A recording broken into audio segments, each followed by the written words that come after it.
आप सभी को शुभ संध्या। आज मैंने कक्षा की शुरुआत समय से कुछ पूर्व कर दी है। शेष अभ्यर्थी भी अपने अपने समय के हिसाब से ज्वाइन करते रहेंगे। तब तक हम क्लास को आगे बढ़ाते हैं कुछ चर्चाओं के माध्यम से। पिछली कक्षा में हमने बिहार बजट 2024 को देख लिया था और बजट की अभी तक कुल 3 कक्षाएं हुई हैं, जिसमें एक कक्षा में बिहार बजट 2023 के समस्त तथ्यों को हमने देख लिया और उसके बाद की कक्षा में हमने 2 कक्षाओं के माध्यम से बिहार बजट 2024 को देखा, जिसमें अन्य बातों अथवा बूस्टर फैक्ट्स की कड़ी में हरित बजट का एक छोटा सा टॉपिक रह गया था। आज यदि समय मिलेगा तो हम उसे भी पूरा कर लेंगे। हम आज के मुख्य बिंदु पर आते हैं। आज का जो मुख्य बिंदु है वो है केंद्रीय बजट 2024। आप सभी जानते हैं कि केंद्र सरकार अपना अलग बजट निकालती है और प्रत्येक राज्य सरकार अपने स्तर पर राज्य के समग्र विकास के लिए अपना अलग बजट प्रस्तुत करती है। तो यदि आप सेंट्रल लेवल की किसी परीक्षा में जा रहे हैं, जैसे अभी रेलवे की परीक्षा भी सामने है, और मैं तो पहले भी कह चुका हूँ कि ध्यान रखिएगा कि किसी भी परीक्षा की तैयारी बहुत अलग नहीं होती है। खास करके जो कॉम्पिटिटिव एग्जाम सरकारी सेवाओं के लिए हैं, उसमें कमोबेश टॉपिक समान ही रहता है, लेवल थोड़ा ऊपर नीचे हो जाता है। यदि सिविल सेवा के स्तर का जीएस पढ़ लिया जाए, यदि एसएससी सीजीएल के स्तर का गणित, रीजनिंग इत्यादि पढ़ लिया जाए और इंग्लिश को भी बैंकिंग एसएससी के लेवल तक देख लिया जाए, तो इस देश की समस्त परीक्षाओं को compete किया जा सकता है, क्योंकि सभी परीक्षाओं के सिलेबस में कमोबेश वही टॉपिक होते हैं। तो यदि आप सेंट्रल बजट पढ़कर जाते हैं, केंद्रीय बजट पढ़कर जाते हैं, तो केंद्र सरकार के द्वारा जो आयोजित परीक्षाएं हैं उसमें आपको काफ़ी लाभ मिलता है। और बिहार के संदर्भ में जो भी परीक्षाएं हैं, जैसे बीपीएससी है अथवा कोई अन्य आयोग की परीक्षा है, तो वहाँ भी टॉपिक समकक्षी आते हैं, समान ही आते हैं, और वहाँ आपको इससे काफ़ी बेनिफिट मिलता है। उसी कड़ी में आज हम केंद्रीय बजट 2024 में हैं, और इसे 24 ही नहीं बल्कि 24-25 माना जाना चाहिए। तो मैं इसे लिख देता हूँ, 2024-25 यह आज का टॉपिक रहेगा। केंद्रीय बजट 2024-25। यह बजट एक बड़ा बजट है, तो जाहिर सी बात है कि हो सकता है कि एक कक्षा में पूर्ण ना हो, लेकिन अधिकतम 2 कक्षाओं में हम इसे पूर्ण करने की स्थिति में होंगे। तो शुरुआत करने से पहले आपको बता दूं कि इस बजट को केंद्रीय वित्त मंत्री निर्मला सीतारमन जी ने पेश किया था, और इसमें 2047 तक जो भारत का विकास का मॉडल होगा वह किस प्रकार का होगा, उस पर अभी से कार्य किया जा रहा है। फ्यूचर का रोड मैप तैयार किया जा रहा है। इन तथ्यों को आप ध्यान में रखेंगे और पहला पॉइंट यही लिखेंगे। देखिए, फर्स्ट पॉइंट देखिए, केंद्रीय मंत्री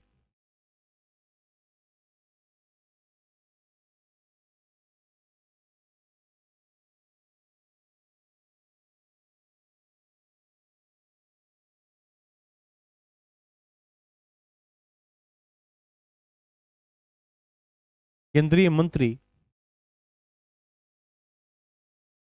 ब्रैकेट में वित्त मंत्री, वित्त मंत्री निर्मला सीतारमन ने निर्मला सीतारमन ने सीतारमन ने 23 जुलाई 2024 को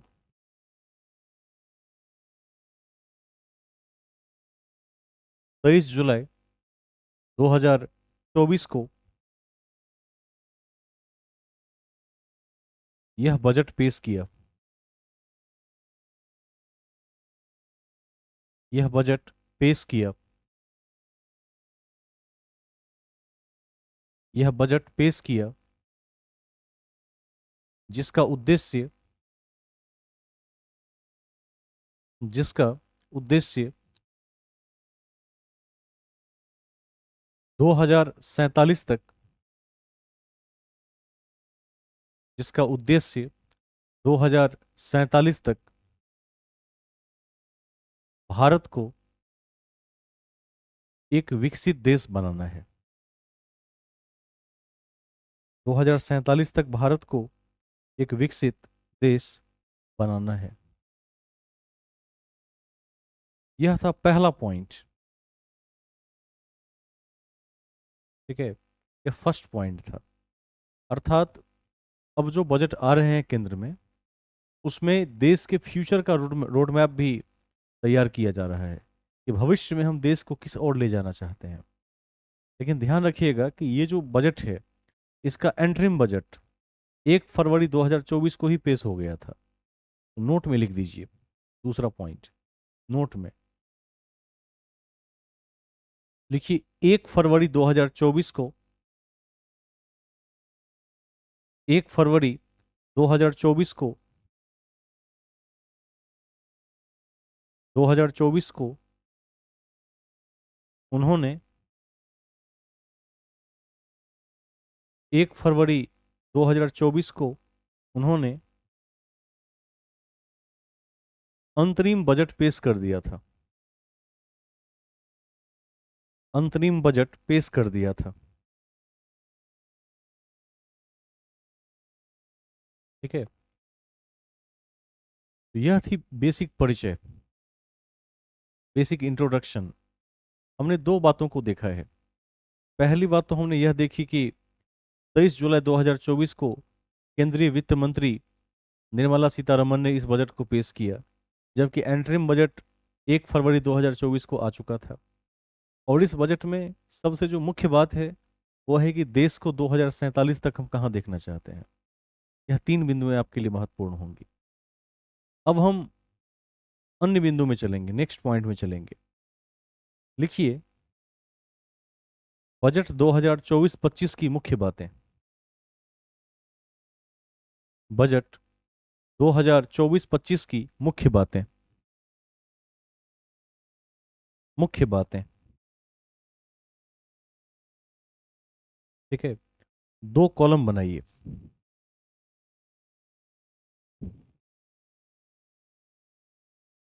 एक तरफ लिखिए व्यय और दूसरी ओर प्राप्तियां।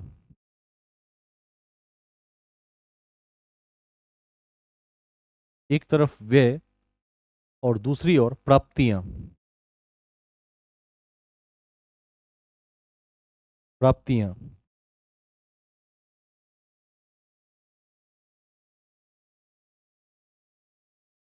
व्यय में पहला बिंदु लिखिए।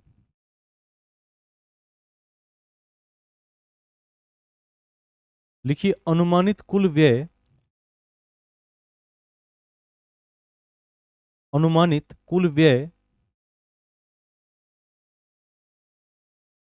48.21 लाख करोड़ रुपए। 48.21 लाख करोड़ रुपए। करोड़ रुपए है। 48.21 लाख करोड़ रुपए है, जो पिछले वर्ष की तुलना में 8.5% अधिक है।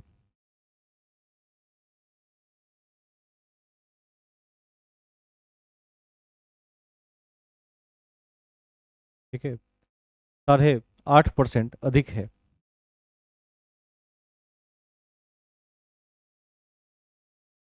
अब आपका दूसरा कॉलम है प्राप्तियां।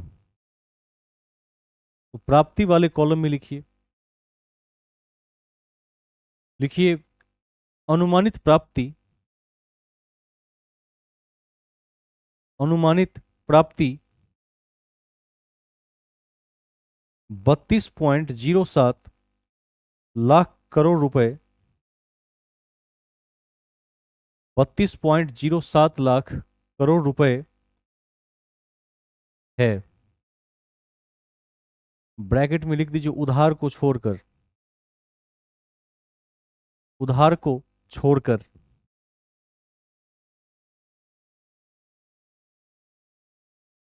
जो पिछले वर्ष की तुलना में 15% अधिक है। जो पिछले वर्ष की तुलना में 15% अधिक है।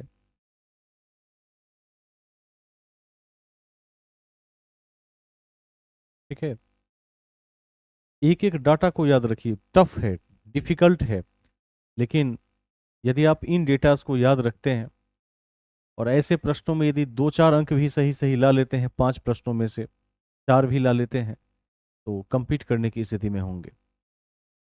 अब इसमें एक और लाइन जोड़ दीजिए, लिखिए लिखिए शुद्ध कर प्राप्तियां। शुद्ध कर, कर माने टैक्स, शुद्ध कर प्राप्तियां 25.83 लाख करोड़ रुपए। ये सेकंड साइड में ही लिखना है, दाहिने साइड में ही लिखना है, 25.83 लाख करोड़ रुपए। ठीक है, तो यह था एक बेसिक परिचय कि इसमें आप देखिएगा एक तरफ व्यय कितना है और एक तरफ प्राप्ति कितनी हुई है। ठीक है, इसको ध्यान रखिएगा। प्राप्ति कितनी हुई है, कौन बताएंगे? प्राप्ति कितनी हुई है? 32। और व्यय कितना हुआ है? 48। ये लाख करोड़ रुपए में है, ध्यान रखिएगा। देश का जो बजट होता है वह लाख करोड़ में ही आता है। अब जो बीच का मार्जिन है वो सरकार कहीं ना कहीं उधार लेकर या फिर अन्य स्रोतों से पूरा करने की कोशिश करती है। ठीक है, और 2047 तक देश को जिस मुकाम तक पहुंचाना है उसका ड्रीम अभी से देखा जा रहा है, क्योंकि जब 10-15 साल 20 साल पहले से देखेंगे तभी हम उस लक्ष्य तक पहुंच पाते हैं, क्योंकि देश बहुत बड़ा है और देश में बहुत सारे फैक्टर होते हैं जिन पर ध्यान देना होता है। अब हेडिंग बनाकर लिखिए महत्वपूर्ण बिंदु, इंपॉर्टेंट पॉइंट्स।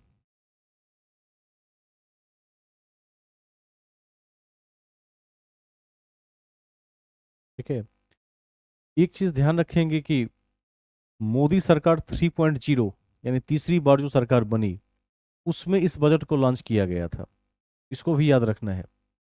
महत्वपूर्ण बिंदु में पहला पॉइंट लिखिए, फर्स्ट पॉइंट। देखिए यह बजट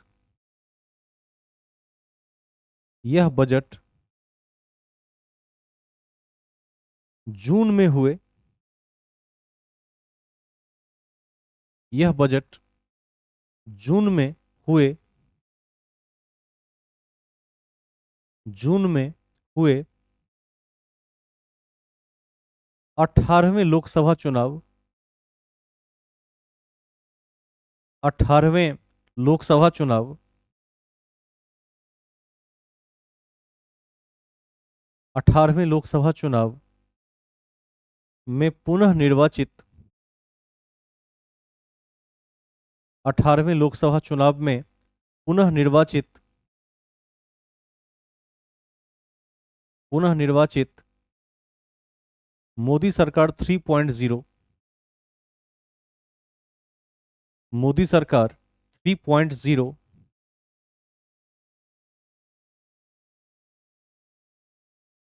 मोदी सरकार 3.0 का पहला बजट था, का पहला बजट था। ठीक है, नेक्स्ट पॉइंट लिखिए निर्मला सीतारमन का यह लगातार 7वां बजट है। निर्मला सीतारमन का यह लगातार 7वां बजट है।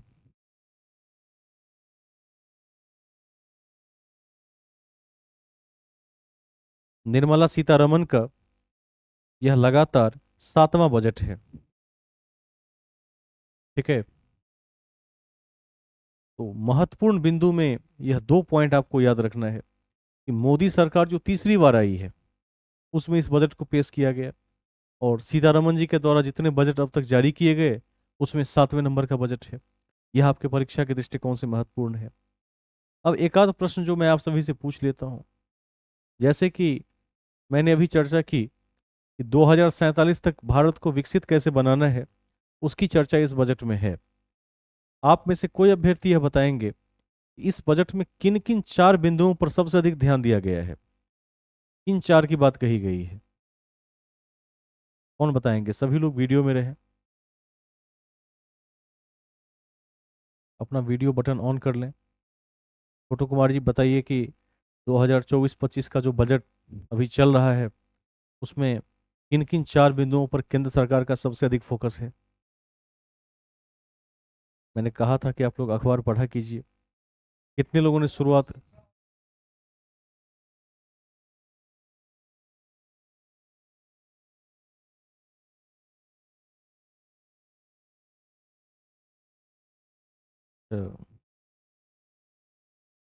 का लगाने से काम नहीं चलेगा। कितने लोगों ने शुरू कर लिया है? अर्चना जी, कितने लोगों ने शुरू कर लिया है? देखिए, पढ़ना तो द हिंदू है, लेकिन द हिंदू के लिए आपकी अंग्रेजी अच्छी चाहिए, उसको छोड़ दीजिए फिलहाल। यदि हिंदी पृष्ठभूमि के हैं तो उसको छोड़ दीजिए। मैं ऐसा इसलिए कह रहा हूँ कि देखिए, जो इंग्लिश के अखबार हैं और जो हिंदी के अखबार हैं उनके कंटेंट्स में बहुत अधिक अंतर है। जैसे आप देखिएगा कि जब आप किसी हिंदी का अखबार लेंगे तो क्या रहेगा? ढेर सारे विज्ञापन प्रचार। जैसे यह देखिएगा, किसी दवा का प्रचार है, किसी तेल का प्रचार है, देखिएगा कि इस तेल को लगाने से बाल बड़े हो जाएंगे, इस देखिएगा इसी तरह के इस परफ्यूम को लगाने से ऐसा हो जाएगा। उनसे भरा हुआ है। बस एक एडिटोरियल का जो पेज आता है वही कुछ पढ़ने के लायक है। शेष जो खबरें हैं औसत दर्जे की खबरें होती हैं। लेकिन जब आप इंग्लिश के अखबार को पढ़ेंगे तो उसमें आप देखेंगे कि विभिन्न रिसर्च, साइंस एंड टेक्नोलॉजी के क्षेत्र में जो अत्याधुनिक अनुसंधान है, अथवा देखिएगा जो वर्ल्ड लेवल पर जो कोल्ड वॉर चल रहा है, सब मुख्य पृष्ठ पर होते हैं। एक एक की व्याख्या की हुई होती है। और दोनों अखबारों में तुलना किया जाए तो हिंदी के अखबारों में कंटेंट 30 से 40%, जबकि इंग्लिश में 70 से 80% का कंटेंट होता है। तो इंग्लिश यदि पढ़ सकते हैं तो इंग्लिश पढ़िए, यदि इंग्लिश नहीं पढ़ सकते हैं तो हिंदी में दैनिक जागरण पढ़ लीजिए, आपके पास सहजता से। इंग्लिश यदि पढ़कर समझ सकते हैं तो द हिंदू पढ़िए, बहुत अच्छा अखबार है। और द हिंदू के अलावा यदि टाइम्स ऑफ इंडिया भी आपके आसपास अवेलेबल हो तो पढ़िए। उसके जो कंटेंट है उसमें बहुत ताकत है। वो कंटेंट आपकी परीक्षा को भी टच करता है और वो मुख्य बिंदुओं को भी दिखाते हैं। उसका भी एक कारण है। जो प्रचार है, जैसे हिंदुस्तान में जिस किसी चीज़ का प्रचार करना है तो आप देखेंगे कि प्रचार लोग किस भाषा में समझेंगे। प्रचार समझने वाले जो ग्राहक हैं वो हिंदी भाषी हैं, जाहिर सी बात है। तो वो अधिकांश प्रचार वाली चीज़ों को हिंदी में छापेंगे। तो आप देखिएगा अखबार जो है विभिन्न पोस्टरों होर्डिंग से भरा हुआ है, उसमें लेखन की जगह कम बचती है। लेकिन इंग्लिश में प्रचार इसलिए नहीं करते हैं कि इंग्लिश के पाठक कम हैं। 1% लोग रेगुलर इंग्लिश को जानने और पढ़ने वाले लोग हैं देश में, जो रेगुलर तौर पर इंग्लिश में ही सारा कार्य करते हैं। तो यही वजह है। तो देख लीजिए, हिंदी में जिनको पढ़ना हो वह दैनिक जागरण को प्रेफर कर सकते हैं। आपको ज़्यादा प्रेशर लेने की आवश्यकता नहीं है। और कई अभ्यर्थी जो अखबार पढ़ेंगे आज के बाद तो एकदम तनाव में पढ़ेंगे, ऐसा भी नहीं है। एकदम आप बाय डिफ़ॉल्ट जिस मूड में रहते हैं उसी मुद्रा में आराम से उसको देख लीजिए। देखिए कि देश दुनिया में चल क्या रहा है, मुख्य बातें क्या हैं। और यदि इतना आप आदत बना लेंगे तो आपके करंट का एक हिस्सा बहुत स्ट्रांग हो जाएगा, ये मान के चलिए। क्योंकि उससे यह पता रहता है कि आजकल हो क्या रहा है। और धीरे धीरे रोज आप पढ़ेंगे तो आप में वो संधारित होता जाएगा, जमा होता जाएगा। ध्यान रखिएगा। अभी जो मैंने प्रश्न पूछा कि बजट 2024 में किन 4 चीज़ों पर सरकार का सबसे अधिक फोकस है, ये हम सबको याद होना चाहिए। भले ही आप डाटा भूल जाए कि कितने करोड़ का बजट था, लेकिन मुख्य मुख्य बातें पता होनी चाहिए। तो मैं बता देता हूँ। सबसे पहला पॉइंट है अन्नदाता यानी किसान। सरकार के सबसे प्रमुख लिस्ट में वो है, किसान है। आप देखिएगा कि सरकार अभी किसान को लेकर ढेर सारी योजनाओं पर काम कर रही है। दूसरा है गरीब। गरीब समझते हैं क्या होता है? जी- गरीब समझते हैं ना क्या होता है? गरीब की परिभाषा क्या है? सरकार ने गरीबी रेखा का एक मानक बनाया है, बीपीएल। तो जो पॉवर्टी लाइन के सीमाओं के नीचे हैं उन्हीं को गरीब मानते हैं।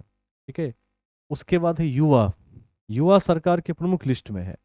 और चौथे नंबर पर जो मैं चर्चा भी करता हूँ कि आज के समय में महिला के तथ्यों पर विशेष ध्यान दीजिए, तो चौथा में महिलाएं हैं।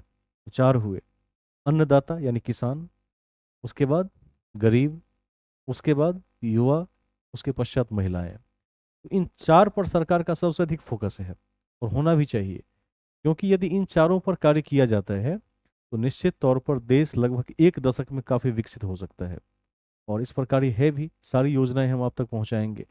और कुछ क्लास तो ऐसी चलेगी जिस क्लास से डायरेक्ट हर एग्जाम में आपको क्वेश्चन आता हुआ दिखेगा। उस क्लास का मैंने रखा है विशेष कक्षा। तो विशेष कक्षा भी बीच बीच में लेंगे, जो स्टैटिक सबसे हटकर होगा। वहाँ पर जैसे जीआई टैग है, जैसे महिला के क्षेत्र में एकदम आउट क्वेश्चन जो पूछे जाते हैं, युवा और खेल मामले से जो अति महत्वपूर्ण प्रश्न है, उन सब पर भी हम चर्चा करेंगे। तो लिखिए नेक्स्ट पॉइंट महत्वपूर्ण बिंदुओं में। आदित्य जी अखबार पढ़ते हैं कि नहीं ये बताइए। पढ़ते हैं। तो आपने कभी बजट में देखा था कि ये चार बिंदु सबसे अधिक महत्वपूर्ण है? शायद संस्मरण से बाहर हो गया होगा। लेकिन अब जो अखबार पढ़िए तो हर एक चीज को ध्यान में रखिए, उसको अंडरलाइन कर लीजिए या कहीं लिख भी लीजिए, किसी भी तरह से फोन में ही उसको टाइप कर लीजिए। ये चार पांच बातें अति महत्वपूर्ण है। उससे आपकी पकड़, लेखन क्षमता पर बनी रहेगी। और बीपीएससी में मैं आप तक, मेरे पास तो बहुत सारे संकलन हैं, मैं आप तक कभी बीच बीच में व्हाट्सएप के माध्यम से ही जो मेंस में जो किस तरह से मेंस देते हैं उसके संदर्भ में बहुत सारे पॉइंट्स आप तक मैं शेयर करूंगा, उसको भी आप लोग देखते रहिएगा। अभी से यदि देखते रहेंगे तो भय समाप्त हो जाएगा और लिखने की एक क्षमता बनती चलेगी। उसके बाद मैं आज से ही भेजने की शुरुआत करता हूँ, जो मेंस में किस तरह के प्रश्न आजकल बन रहे हैं, और उसका उत्तर भी मैं आपको दूंगा, तो उत्तर किस तरह से बन रहा है। यदि उस पर प्रैक्टिस कर लेंगे तो एक आध साल में रिजल्ट हो जाता है, बहुत मेहनत नहीं करना पड़ता है। आगे चलेंगे, हम हैं मुख्य बातों पर। लिखिए नेक्स्ट पॉइंट। देखिए प्रस्तुत बजट प्रस्तुत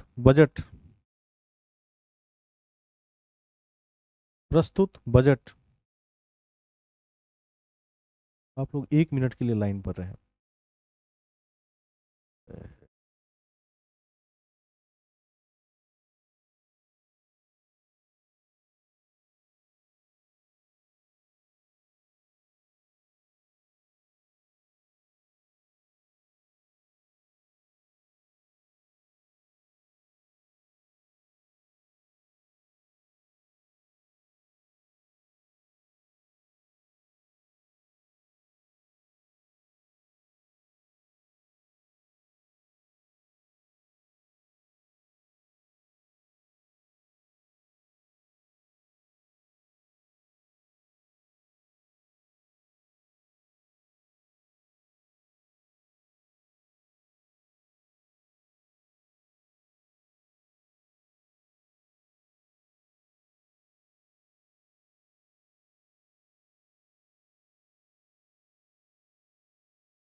आगे बढ़ते हैं। ये सारी इलेक्शन की तैयारियां हैं, उसमें मुझे भी आमंत्रित किया कर लिया गया है, अब जाना तो पड़ेगा ही कल। चलिए, तो बाद में देखेंगे, मुख्य बातों पर आते हैं। देखिए, प्रस्तुत बजट विकसित भारत 2024,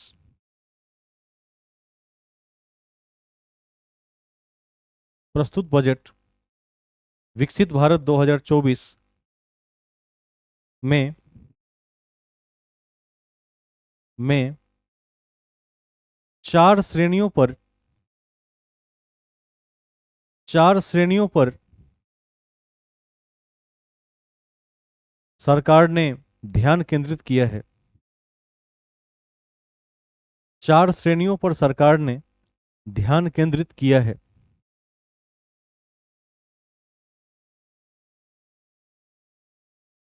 ध्यान केंद्रित किया है।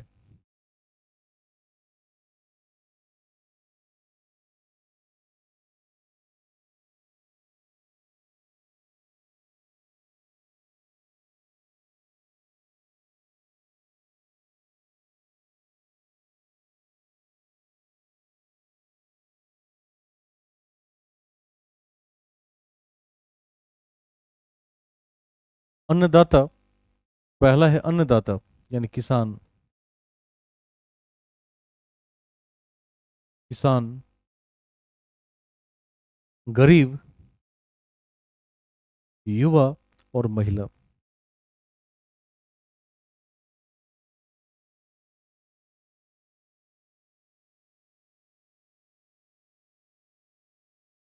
ठीक है, इन चार बिंदुओं को ध्यान रखेंगे।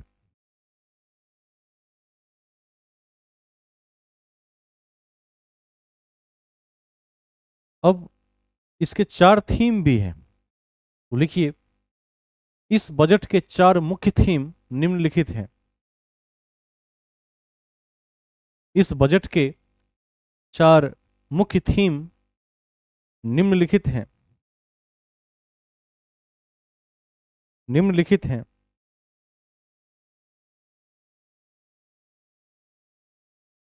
निम्नलिखित हैं। पहला लिखिए रोजगार। रोजगार, कौमा दूसरा कौशल प्रशिक्षण। कौशल प्रशिक्षण, एसएमई।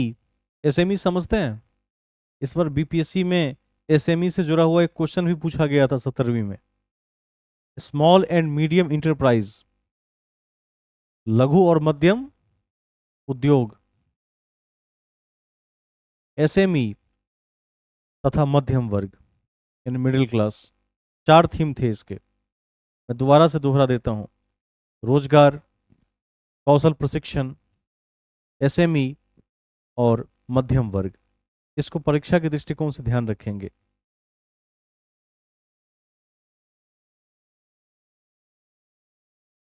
नेक्स्ट पॉइंट लिखिए। देखिए, 80 करोड़ से अधिक लोगों को लाभ हेतु 80 करोड़ से अधिक लोगों को लाभ हेतु लाभ हेतु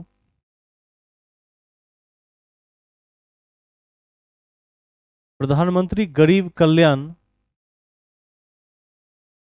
योजना को प्रधानमंत्री गरीब कल्याण योजना को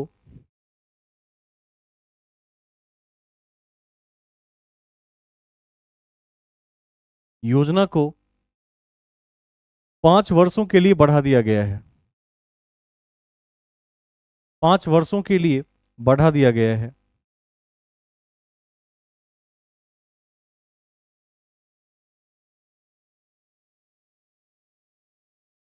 पांच वर्षों के लिए बढ़ा दिया गया है। नेक्स्ट पॉइंट, बजट 2024-25 के अनुसार बजट 2024-25 के अनुसार अनुसार सिडबी की SIDBI सिडबी की 24 नई शाखाएं खोली जाएंगी। सिडबी की 24 नई शाखाएं खोली जाएंगी। सिडबी समझते हैं ना आप लोग कि नहीं? सिडबी का सीधा अर्थ है small industries development bank of India, लघु उद्योग विकास बैंक भारत। ठीक है, सिडबी की 24 शाखाएं खोली जाएंगी। नेक्स्ट पॉइंट, देखिए, बजट के अनुसार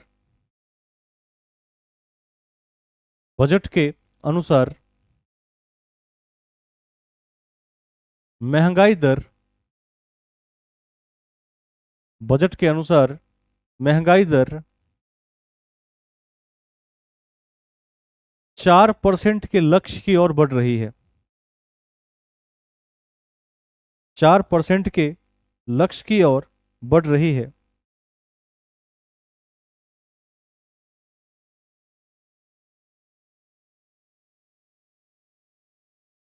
नेक्स्ट पॉइंट लिखिए, वर्ष 2025-26 में, वर्ष 2025-26 में, 25-26 में राजकोषीय घाटा, राजकोषीय घाटा 4.5% कम करने का लक्ष्य रखा गया है।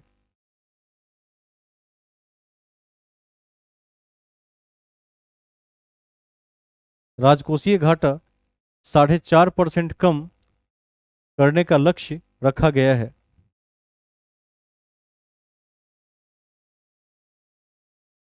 ठीक है, अगला बिंदु, अगला बिंदु युवाओं से जुड़ा हुआ है। देखिए, घरेलू संस्थानों में,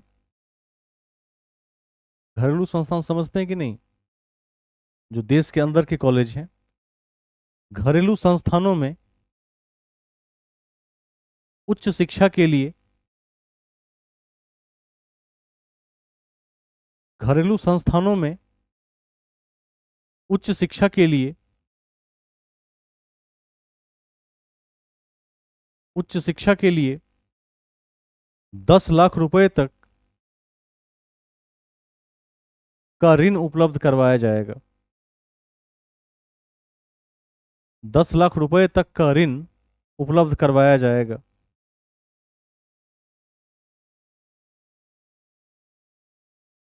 ठीक है, पिछली क्लास में हमने एक पॉइंट की चर्चा की थी बिहार के बजट में, प्लग एंड प्ले पार्क। कौन बताएंगे क्या होता है और कहां पर है बिहार में स्थापित? बेहतर। और इसका क्या अर्थ है? किसी भी स्टार्टअप को त्वरित गति देगा। ठीक है, नए उद्यम को तेजी देगा। इसी के संदर्भ में एक पॉइंट केंद्रीय बजट में लिख लीजिए। देखिए, 100 शहरी क्षेत्रों,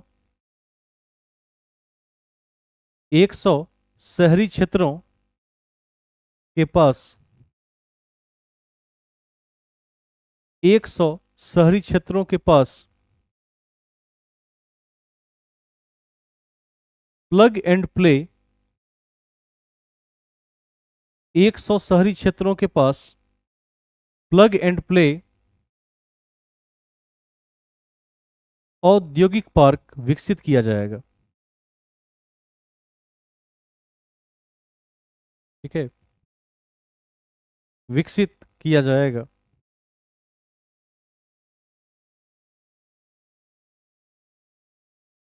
नेक्स्ट पॉइंट लिखिए, एनपीएस में, एनपीएस में, एनपीएस मतलब न्यू पेंशन स्कीम, खैर अब तो अगले साल से यह यूपीएस में कन्वर्ट हो जाएगा, लेकिन फिलहाल इसको लिखिए। एनपीएस में नियोक्ता का योगदान, एम्प्लॉयर का योगदान 10% से बढ़ाकर 14% कर दिया गया है।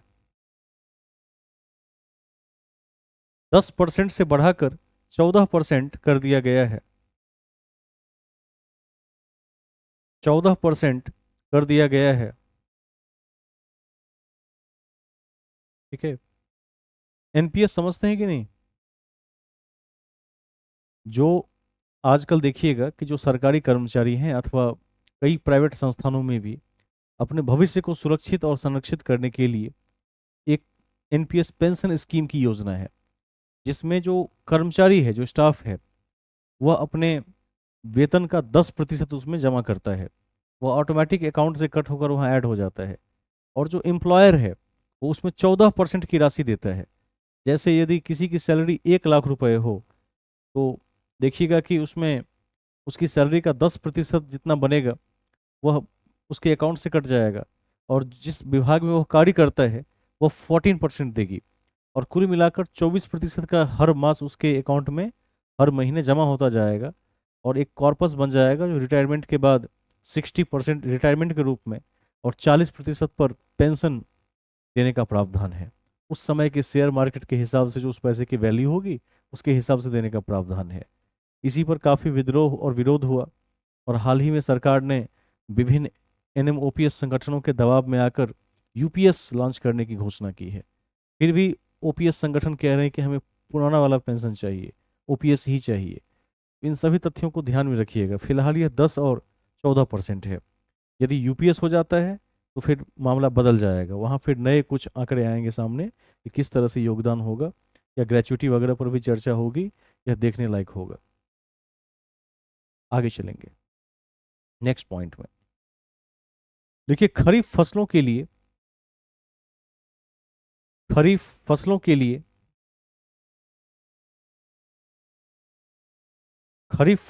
लिए 400 जिलों का 400 जिलों का डिजिटल सर्वेक्षण किया जाएगा। 400 जिलों का डिजिटल सर्वेक्षण किया जाएगा। ठीक है। नेक्स्ट पॉइंट, 5 राज्यों में नए किसान क्रेडिट कार्ड जारी किए जाने का प्रावधान है। 5 राज्यों में नए किसान क्रेडिट कार्ड जारी किए जाने का प्रावधान है। ठीक है। अब हम अगले पॉइंट में यह देखेंगे कि इस केंद्रीय बजट 2024 में सरकार ने किस क्षेत्र में कितने व्यय करने की घोषणा की है। कौन सा क्षेत्र अव्वल है, टॉप पर है, कौन सा क्षेत्र बॉटम में है, और किन किन क्षेत्रों पर हमें विशेष फोकस करना चाहिए। तो हेडिंग बनाकर लिखिए, विभिन्न क्षेत्रों विभिन्न क्षेत्रों और उनकी योजनाओं के लिए व्यय।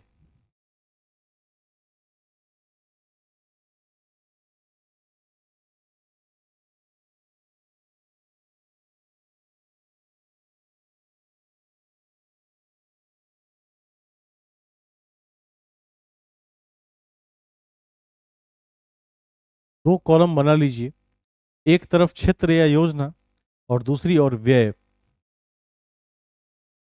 करोड़ रुपए में। ठीक है। कितने करोड़ का व्यय हुआ।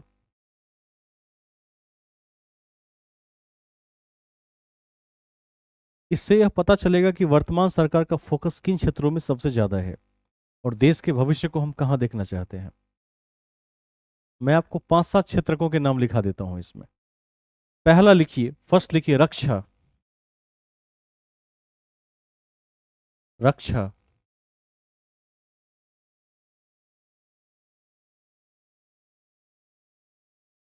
रक्षा। देखिए, 4,54,773। 4,54,773 करोड़ रुपए रक्षा में। ठीक है। देखिए कितना बड़ा व्यय है इसमें, ये सबसे बड़ा व्यय है। उसके बाद लिखिए, ग्रामीण विकास। ग्रामीण विकास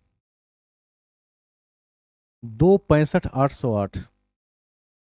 2,65,808 करोड़ रुपए।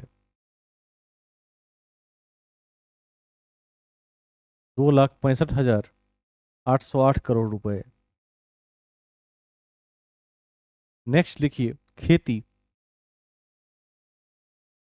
खेती 1,51,851। 1,51,851 करोड़।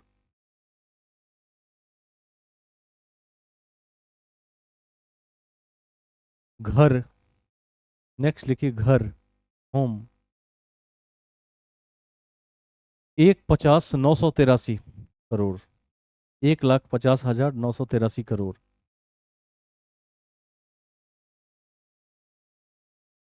शिक्षा शिक्षा 1,25,638 करोड़।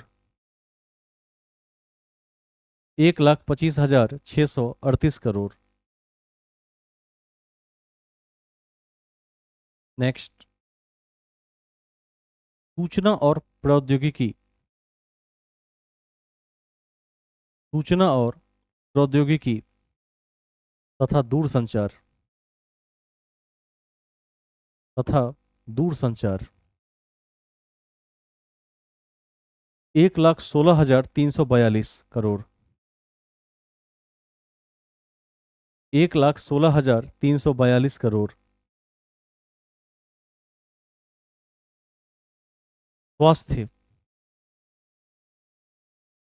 89,287 करोड़। 89,287 करोड़। ऊर्जा, एनर्जी,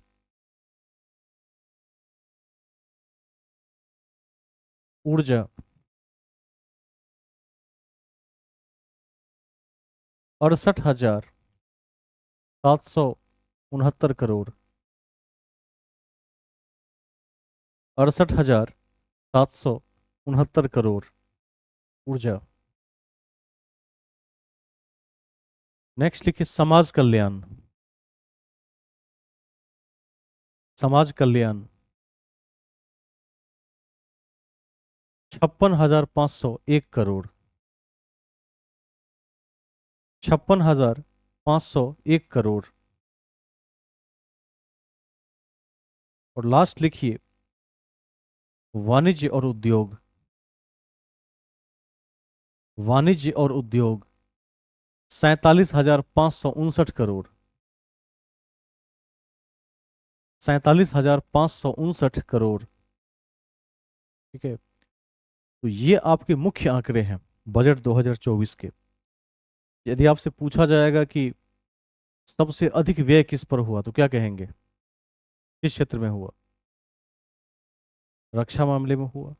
अभी आपने देखा होगा कि जब जब से भाजपा की सरकार आई है तो रक्षा के क्षेत्र में सरकार ने अभूतपूर्व परिवर्तन किए, काम किए हैं।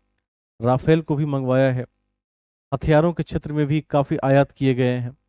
उसका मॉडर्नाइजेशन किया गया है जो दशकों से पड़ा हुआ था। तो आप देखेंगे कि रक्षा के क्षेत्र में सरकार ने नए नए प्रयोग किए और वो सफल भी रहे। उसके बाद यदि आप किसी दूसरे बड़े फील्ड को देखेंगे तो वो कौन सा है? नंबर 2 पर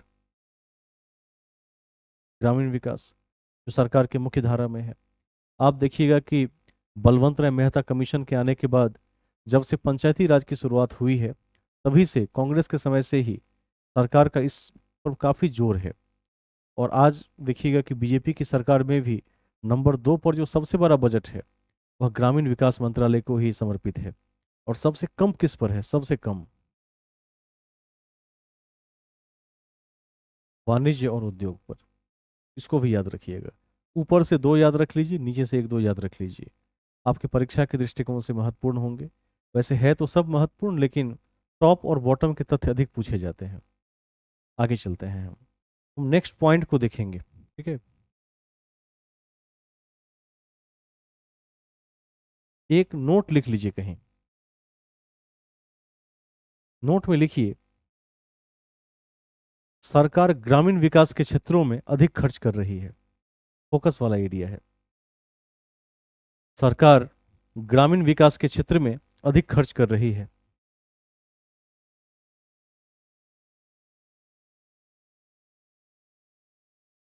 अधिक खर्च कर रही है। नोट नंबर 2, सबसे बड़ा बजट रक्षा बजट है। सबसे बड़ा बजट रक्षा बजट है। सबसे बड़ा बजट रक्षा बजट है।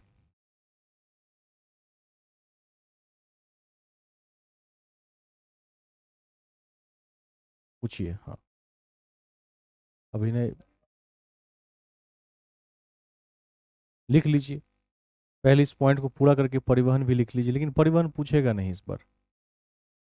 अभी हम क्या लिखा रहे थे? सबसे बड़ा बजट रक्षा बजट है। नोट के बाद लिखवा देता हूँ उसको भी, कहीं अलग से इसमें मत ऐड कीजिएगा, कहीं साइड से लिख लेंगे। लिखिए नेक्स्ट नोट नंबर 3। देखिए मनरेगा में राशि को बढ़ाकर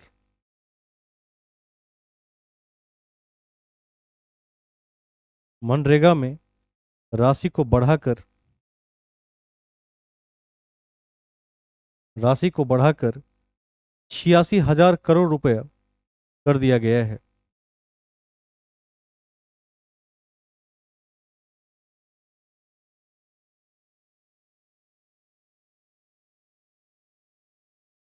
कर दिया गया है। ठीक है। पॉइंट नंबर 4 लिख लीजिए, चौथा पॉइंट, फोर्थ पॉइंट, जिसका संबंध नाभिकीय ऊर्जा से है। लिखिए नाभिकीय ऊर्जा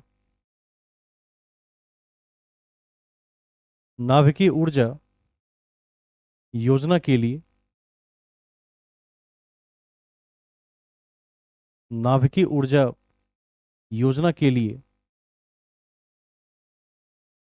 पहले 442 करोड़ का बजट था।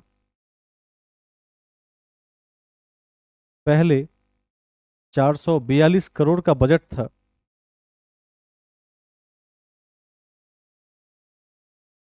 था, जिसे बढ़ाकर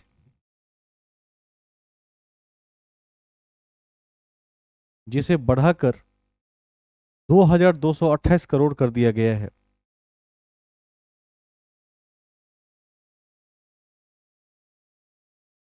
जिसे बढ़ाकर 2,228 करोड़ कर दिया गया है।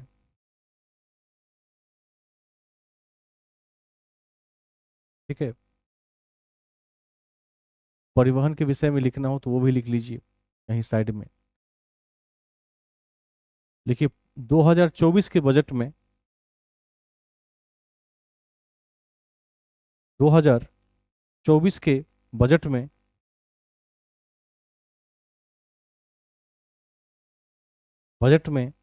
परिवहन के लिए परिवहन के लिए 2.5 लाख करोड़ का आवंटन है। 2.59 लाख करोड़ का आवंटन है।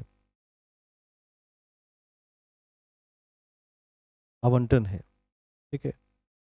लेकिन ध्यान रखिएगा कि टॉप के 2 याद रख लीजिए और बॉटम के भी 1-2 याद रख लीजिए।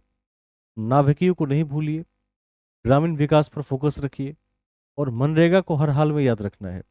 कल भी मैंने बिहार बजट में भी मनरेगा की चर्चा की थी और मैंने आप सभी को बताया था कि काम के अधिकार के तहत मनरेगा को लागू किया गया है, जिसमें 33% स्थान महिलाओं के लिए रिजर्व हैं और 365 दिन का एक वर्ष होता है, तो साल में 100 दिन के रोजगार की गारंटी सरकार प्रदान करती है। इसको ध्यान रखिएगा। और जो इसके रेट्स हैं वो समय समय पर बदलते रहते हैं। तो अब का जो बजट आएगा उसमें देखेंगे इसमें क्या परिवर्तन आया है।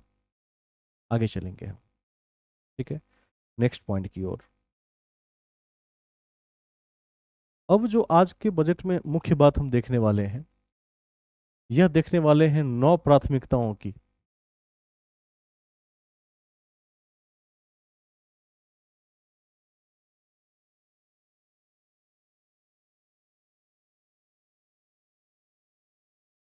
9 प्राथमिकताओं की। इस बजट में ऐसे लगभग 9 बिंदु हैं जिस पर सरकार का बहुत फोकस है। थीम मैंने आपको लिखवा दिया है और 4 प्रमुख बिंदु जिसकी इर्द गिर्द यह बजट है वो भी मैंने आपको लिखवा दिया है, जिसमें अन्नदाता यानी किसान, गरीब, युवा और महिला शामिल हैं। और बजट 2024 के थीम में क्या क्या शामिल है ये कौन बताएंगे? अभी अभी देखकर बताइए, लिखवाया है, रिवीजन हो जाएगा जल्दी। मध्यम वर्ग, रोजगार, कौशल प्रशिक्षण, स्मॉल एंड मीडियम इंटरप्राइज और मिडिल क्लास। ये 4 चीज़ें मुख्य थीम में है और इसके पहले जो चार बताई वो बजट का मुख्य हिस्सा है, उसी पर ध्यान फोकस करना है, केंद्रित करना है। लेकिन जिन 9 बातों को प्राथमिकता देनी है उसे हम अब लिखेंगे। हेडिंग बनाकर लिखिए, बजट 2024 की 9 प्राथमिकताएं। 9 प्राथमिकताएं। 9 प्राथमिकताएं।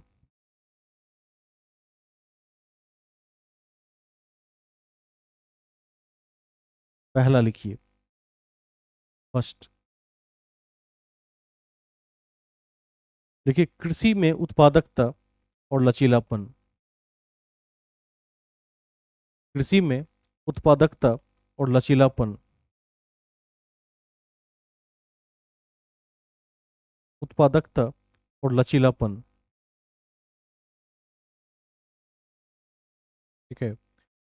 अब कृषि चूंकि बीपीएससी का भी मुख्य टॉपिक है, क्योंकि बिहार एक कृषि प्रधान राज्य है, और जब आप मेंस लिखते हैं तो मेंस में कृषि से तो कुछ ना कुछ क्वेश्चन आउट होते हैं जो हर साल आते हैं। तो यहाँ भी आप कृषि पर फोकस कर सकते हैं कि केंद्र की क्या स्कीम है, पूछ सकता है कि केंद्र सरकार की जो कृषि परियोजनाएं हैं वो बिहार में किस हद तक लागू हो पाई हैं, ये प्रश्न आ सकता है। उस पर आपको तर्क या वितर्क जैसे कुछ बिंदु डालकर एक आध पॉइंट जोड़ा जा सकता है उसमें, कि बिहार की जलवायु के लिए जो अनुकूल कृषि है उसके मद में केंद्र सरकार ने क्या प्रयास किया है अथवा कितना योगदान समर्पित किया है। जैसे झींगा पालन है, देखिएगा बहुत महत्वपूर्ण है। जैसे मखाना की खेती है बिहार में, अथवा जो गन्ने की खेती होती है, तो ये सब महत्वपूर्ण हो जाता है। तो बिहार में जो सब फसल उपजता है उस क्षेत्र में यदि सरकार ने कुछ दिया हो, योगदान दिया हो अथवा अनुदान दिया हो, उस सब के विषय में भी आप परीक्षा में लिख सकते हैं। हमारा जो टॉपिक है अभी वो कृषि है। कोई बताएंगे कि कृषि में कितने का बजट है,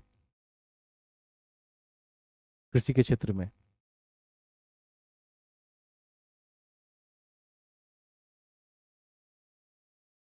कितना है? लगभग 1,52,000 मान लीजिए, ठीक है, राउंड फिगर लिख लीजिए। फर्स्ट पॉइंट देखिए, कृषि और संबद्ध क्षेत्रों के लिए, कृषि और प्राथमिकता में पहला पॉइंट था कृषि में उत्पादकता और लचीलापन। हम अभी पहली प्राथमिकता में है कृषि। कृषि सरकार की पहली प्राथमिकता है 9 प्राथमिकताओं में से, तो हम कृषि में लिख रहे हैं। देखिए, कृषि और संबद्ध क्षेत्रों के लिए, कृषि और संबद्ध क्षेत्रों के लिए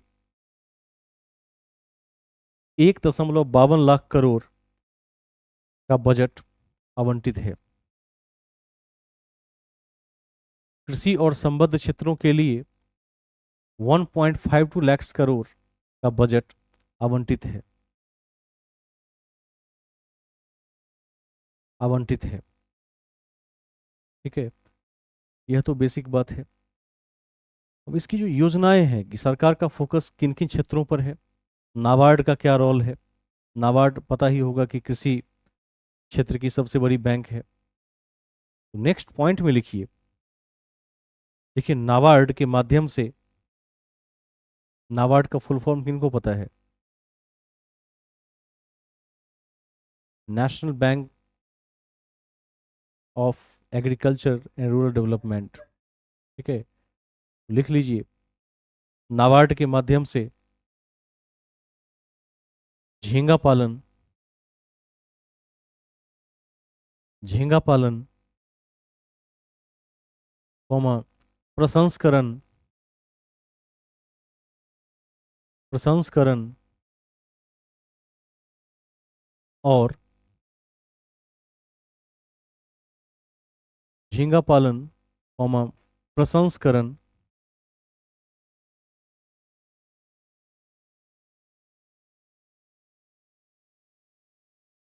प्रसंस्करण और निर्यात के लिए वित्तीय सहायता, और निर्यात के लिए वित्तीय सहायता। तो बताइए कि नाबार्ड की स्थापना कब हुई थी? बहुत चर्चित क्वेश्चन है।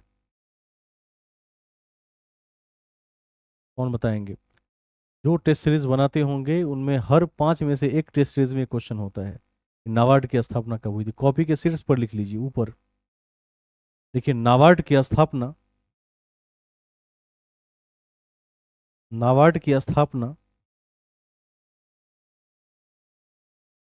1982 में हुई थी। 12 जुलाई 1982 को हुई थी, कभी नहीं भूलिएगा।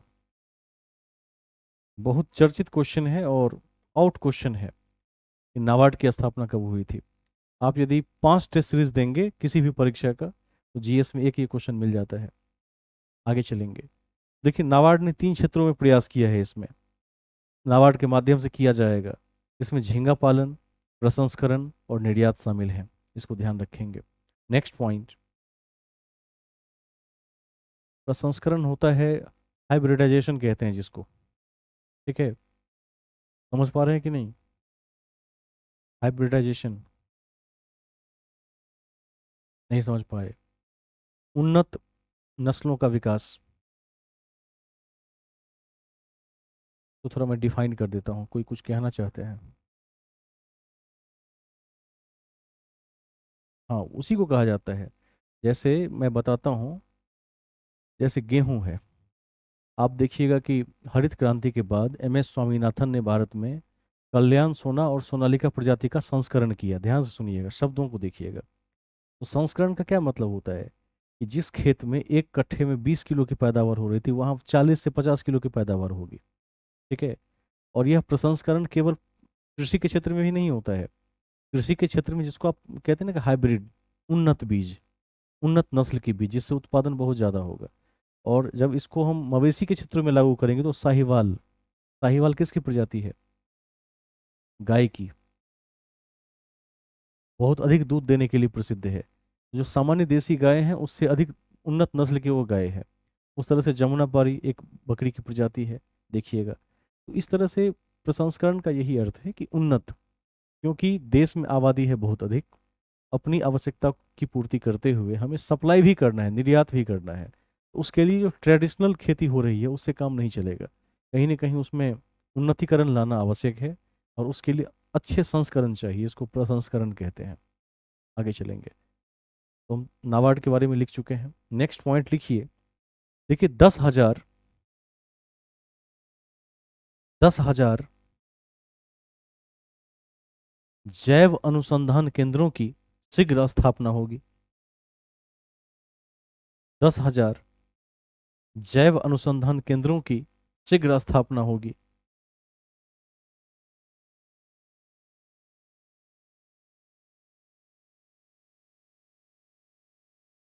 ठीक है। अब जो एक बहुत महत्वपूर्ण बिंदु है वह है ऑर्गेनिक खेती। आजकल आप देख रहे होंगे कि देश में जो महानगर, बड़े बड़े महानगर हैं, वहां आप देखेंगे कि अब जमीनें नहीं बची हैं। कंक्रीट के जंगलों ने पूरे शहर को घेर लिया है। कंक्रीट का जंगल समझते हैं क्या होता है? क्या होता है? बिल्कुल, सब तरफ हमने मकान बना दिए, अपार्टमेंट्स बना दिए। हमने मिट्टी को कहीं जगा हुआ नहीं छोड़ा ताकि बरसात का जो पानी है वो मिट्टी तक पहुंच सके। खेती योग्य भूमि नहीं छोड़ी। लेकिन भोजन उच्च क्वालिटी का चाहिए। और पूरे देश की परचेसिंग पावर बढ़ रही है। आपने अभी देखा है कि 8th पे कमीशन की घोषणा हो गई है।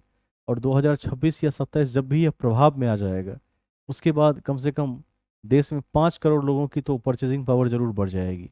1 करोड़ सरकारी कर्मचारी जो सेंट्रल में हैं, और साथ ही उनके परिवार में जो लोग हैं। तो परचेसिंग पावर जब भी बढ़ती है तो मानव विकास सूचकांक ऊपर जाता है और जीवन की गुणवत्ता बढ़ती हुई चली जाती है। इस स्थिति में अब लोग क्या खोज रहे हैं? ऑर्गेनिक चीज़ें खोज रहे हैं। पहले चीज़ें ऑर्गेनिक ही मिल रही थी। जब आबादी कम रही होगी तो किसी खाद अथवा उर्वरक का प्रयोग करना आवश्यक नहीं होता होगा। तो चीज़ें पूर्णतः ऑर्गेनिक थी। लेकिन आज क्या हो रहा है? आज ये हो रहा है कि हम विविध प्रकार के रासायनिक उर्वरकों का, फर्टिलाइजर्स का प्रयोग कर रहे हैं ताकि अधिक पैदावार हो, अधिक लोगों की आवश्यकताओं की पूर्ति की जा सके। तो सरकार ने इस क्षेत्र में ध्यान दिया है कि इससे चूंकि एक हानि ये है कि जो मिट्टी की उर्वरता है वो कम हो रही है, गुणवत्ता कम हो रही है। और जो प्रोडक्ट हैं, जो उत्पाद हैं, उसकी भी गुणवत्ता प्रभावित हो रही है और मनुष्य विभिन्न रोगों का शिकार हो रहा है। तो अगले 2 साल के अंदर में 1 करोड़ किसानों को तैयार किया जा रहा है पूरे देश में, जो किसी प्रमाणीकृत ब्रांडिंग कृषि के आधार पर, यानी कोई संस्था जो प्रमाणित करे कि यह विधि एकदम ऑर्गेनिक है, उसके आधार पर खेती की शुरुआत करेंगे। इस पॉइंट को लिख लीजिए, बहुत महत्वपूर्ण है। और आगे फोकस भी है कि ऑर्गेनिक खेती हो, कम से कम रसायनों का प्रयोग करना पड़े। लिख लीजिए, अगले 2 वर्षों के भीतर, अगले 2 वर्षों के भीतर, अगले 2 वर्षों के भीतर देश भर में, देश भर में 1 करोड़ किसान, देश भर में 1 करोड़ किसान, 1 करोड़ किसान प्रमाणीकरण और ब्रांडिंग द्वारा समर्थित, प्रमाणीकरण और ब्रांडिंग द्वारा समर्थित, समर्थित प्राकृतिक खेती की ओर बढ़ेंगे,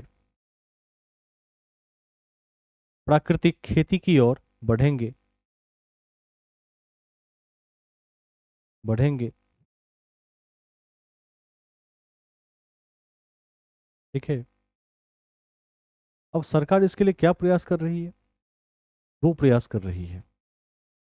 पहला प्रयास है कि लगभग 109 उच्च उपज वाली प्रजाति, मैंने अभी कहा कि हाइब्रिड, जिसमें अधिक पैदावार की क्षमता हो, 109 उच्च उपज वाली प्रजाति किसानों को अवेलेबल करवाई जाएगी। और लगभग 32 लचीली जलवायु वाली प्रजाति भी किसानों को उपलब्ध करवाई जाएगी। इस दोनों पॉइंट को हम लिख लेंगे, इसी का हिस्सा है। देखिए, इस कड़ी में 109 उच्च उपज वाली, 109 उच्च उपज वाली, उच्च उपज वाली, जबकि जबकि 32 जलवायु लचीली फसल, 32 जलवायु लचीली फसल किसानों को उपलब्ध करवाई जाएगी।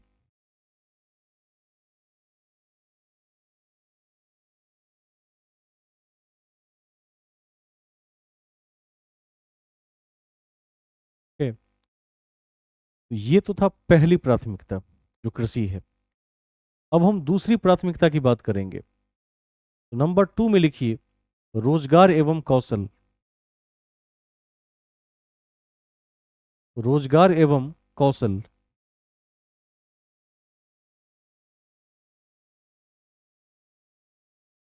रोजगार एवं कौशल। फर्स्ट पॉइंट लिखिए, इसके लिए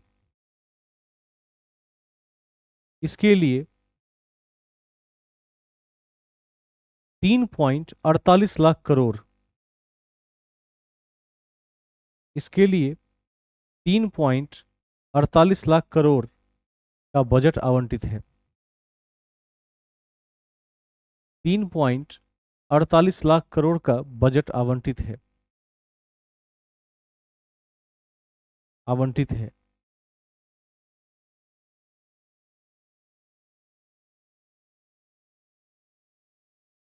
नेक्स्ट पॉइंट लिखिए, 3 रोजगार आधारित और 2 कौशल आधारित, 3 रोजगार आधारित और 2 कौशल आधारित, कौशल आधारित योजनाएं शुरू की गई है। योजनाएं आवाज सबको नहीं आ रही है, बाकी लोगों को आ रही है?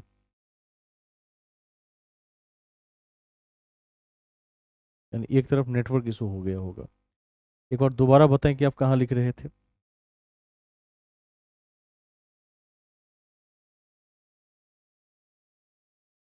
इसके बाद लिखिए, 3 रोजगार आधारित और 2 कौशल आधारित योजनाएं शुरू की गई हैं। 3 रोजगार आधारित और 2 कौशल आधारित योजनाएं शुरू की गई हैं। ठीक है। नेक्स्ट पॉइंट,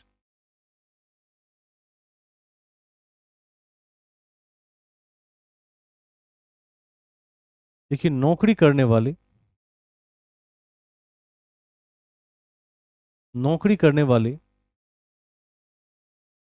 210 लाख युवाओं को 210 लाख युवाओं को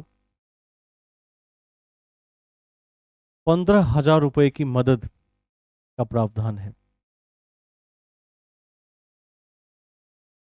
15,000 रुपए मदद का प्रावधान है।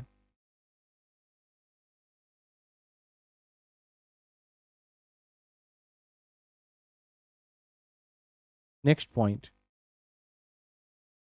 देखिए, ईपीएफओ, एम्प्लॉय प्रोविडेंट फंड कहते हैं इसे। ईपीएफओ ईपीएफओ द्वारा 3,000 रुपया प्रति माह तक योगदान की प्रतिपूर्ति। 3,000 रुपये प्रति माह तक योगदान की प्रतिपूर्ति।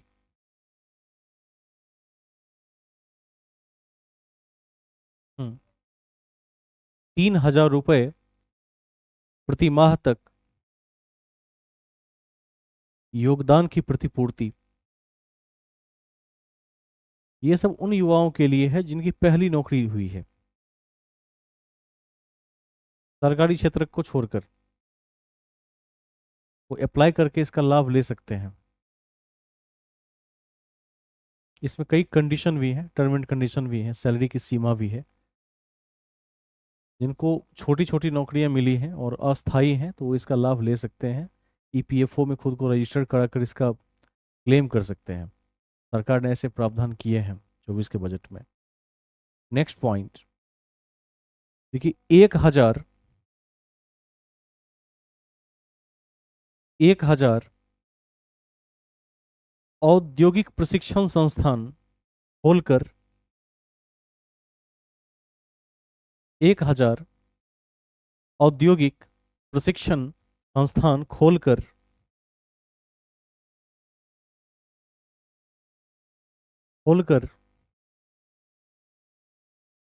20 लाख युवाओं के लिए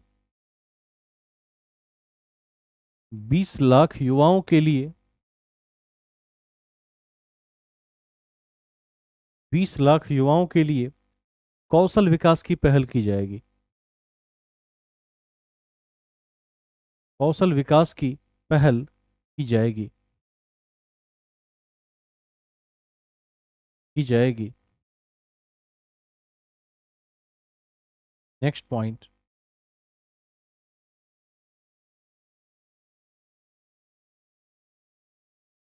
लिखिए, 1 करोड़ युवाओं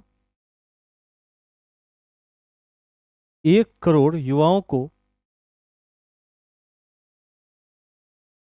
इंटर्नशिप के लिए 1 करोड़ युवाओं को इंटर्नशिप के लिए 5,000 रुपये प्रति माह का भत्ता दिया जाएगा। इंटर्नशिप के लिए 5,000 रुपये प्रति माह का भत्ता दिया जाएगा।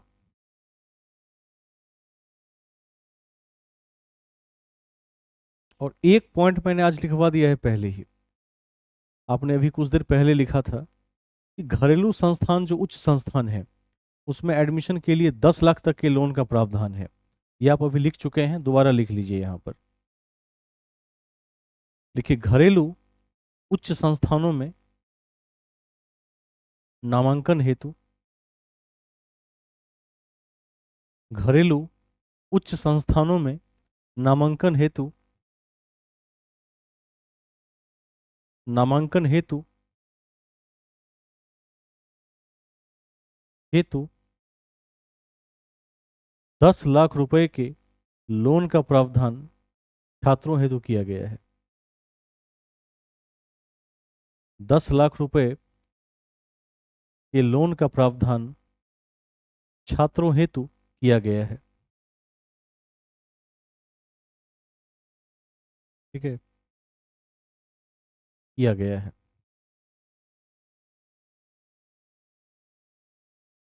अब हम तीसरी प्राथमिकता की बात करेंगे। पहली प्राथमिकता क्या थी? कृषि। दूसरी प्राथमिकता क्या है? रोजगार और कौशल। अब हम तीसरी प्राथमिकता की बात करेंगे। तीसरी प्राथमिकता क्या होनी चाहिए? तो वो है समावेशी विकास और न्याय। तो लिखिए नंबर 3 में समावेशी मानव संसाधन विकास, समावेशी मानव संसाधन विकास,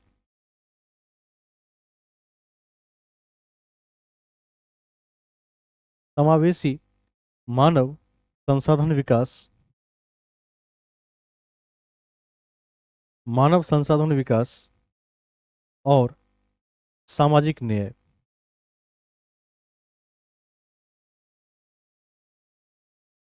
ठीक है। अब इस कड़ी में जो सबसे पहली योजना है उसका नाम है पूर्वोदय योजना।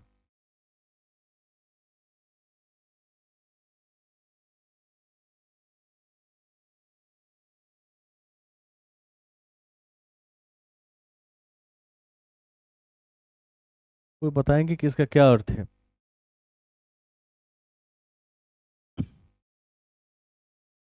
पूर्वोदय योजना का क्या अर्थ है? कौन बताएंगे?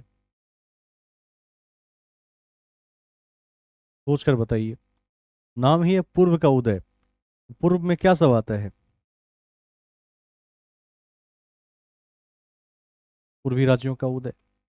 यदि आप भारत के मैप को देखेंगे तो आप यहाँ पाएंगे कि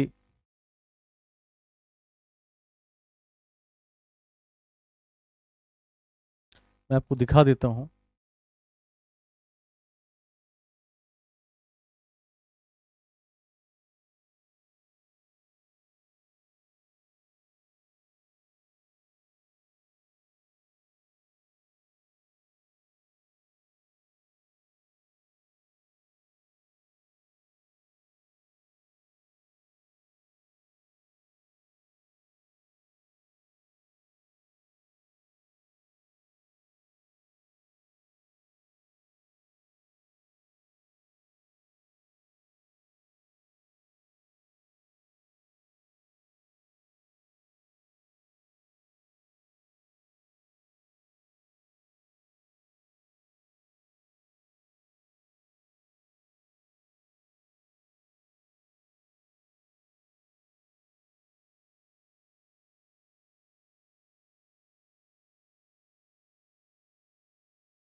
इस नक्शे में यह नक्शा आप तक दिख रहा है या नहीं दिख रहा है पूरा?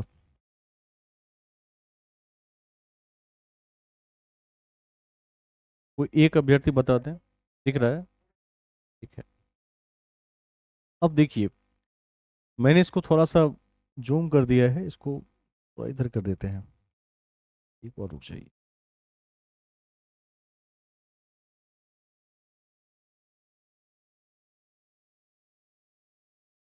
पूर्वोदय को समझ लीजिए कि पूर्वोदय क्या होता है। कहते हैं कि देश 1947 में जब आजाद हुआ तो देश के सभी राज्य एक साथ आजाद हुए थे। लेकिन इस देश में चाहे भौगोलिक कारण हो अथवा पॉलिटिकल रीजंस हो, कई फैक्टर रहे जिसके कारण कुछ क्षेत्रों का बहुत अधिक विकास हो गया।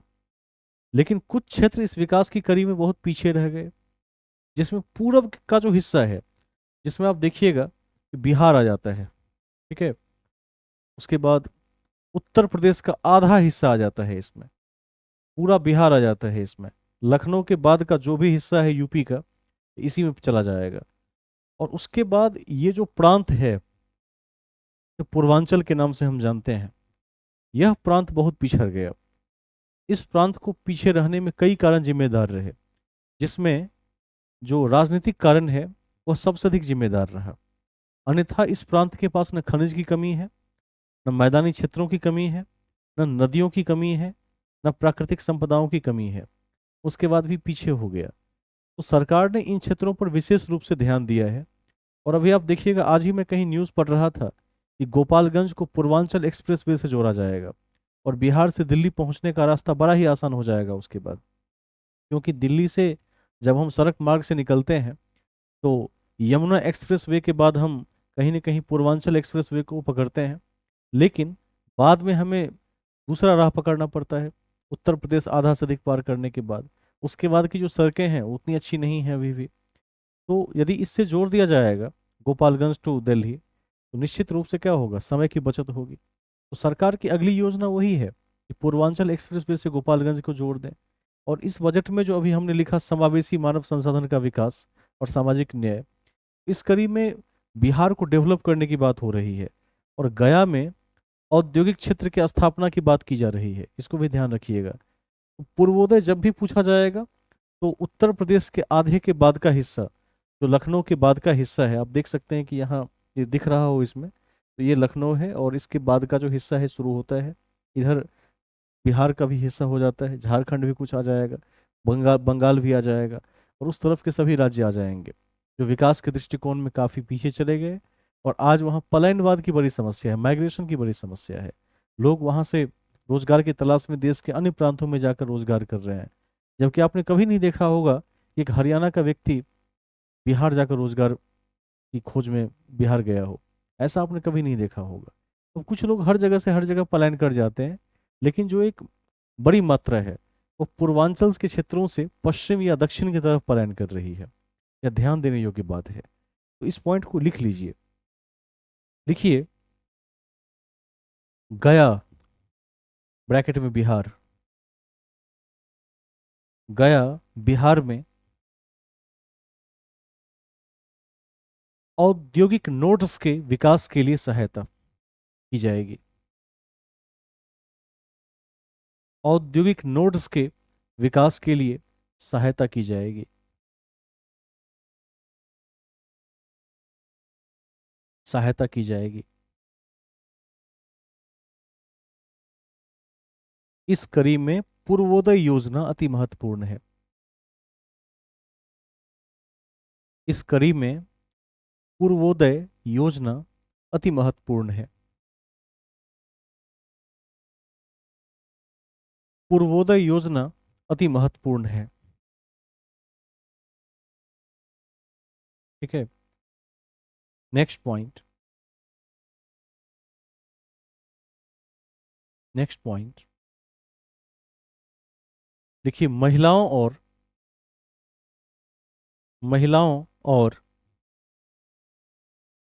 लड़कियों को लाभ पहुंचाने वाले,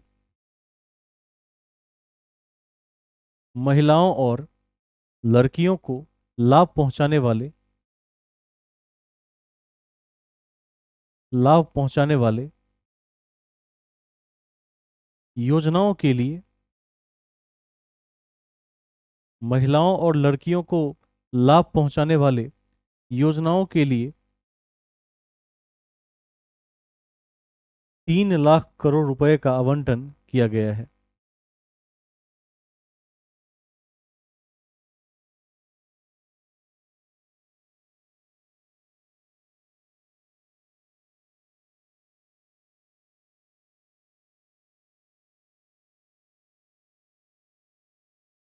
ठीक है। नेक्स्ट पॉइंट देखिए, आदिवासी समुदाय में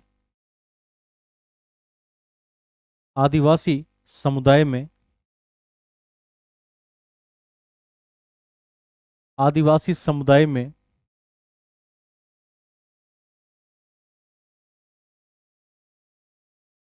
प्रधानमंत्री प्रधानमंत्री जनजातीय प्राइम मिनिस्टर जनजातीय उन्नत ग्राम योजना, प्रधानमंत्री जनजातीय उन्नत ग्राम योजना, उन्नत ग्राम योजना शुरू किया गया है, शुरू किया गया है।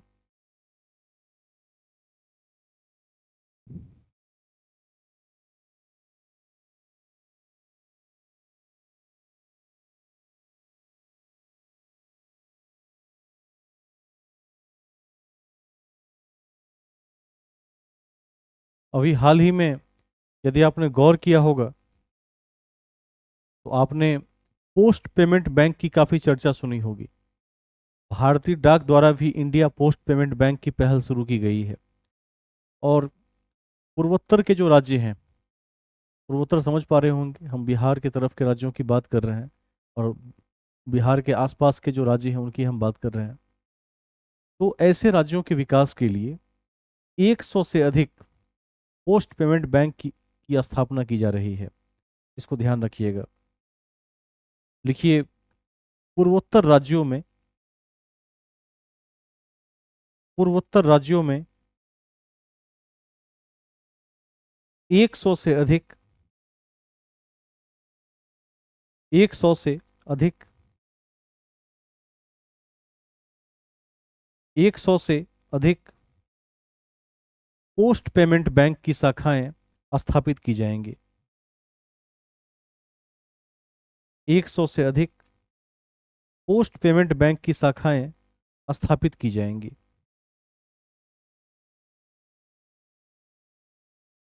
ठीक है।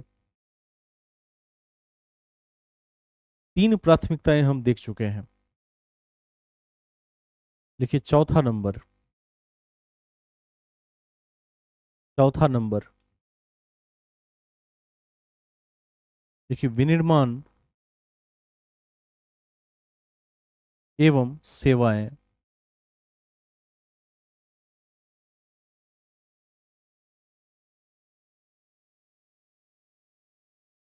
विनिर्माण एवं सेवाएं सेवाएं फर्स्ट पॉइंट। देखिए, मुद्रा ऋण की सीमा 10 लाख से बढ़ाकर मुद्रा ऋण की सीमा 10 लाख से बढ़ाकर 20 लाख कर दिया गया है।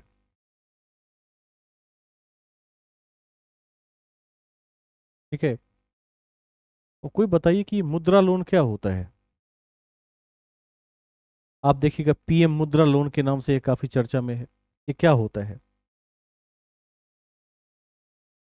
काफी सुना होगा आपने। पीएम मुद्रा लोन के बारे में काफी चर्चा हुई थी।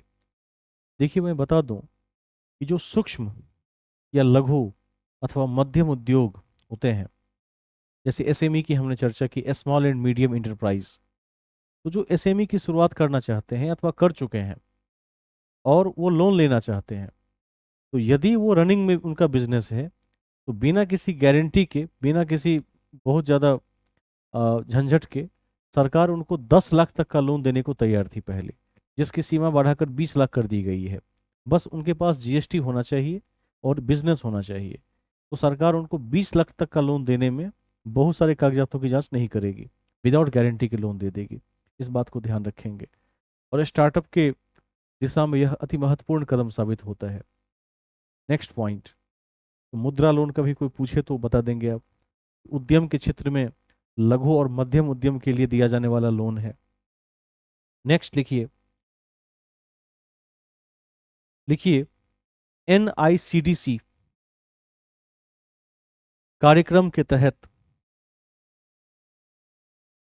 एनआईसीडीसी कार्यक्रम के तहत कार्यक्रम के तहत 12 औद्योगिक पार्क का निर्माण किया जाएगा।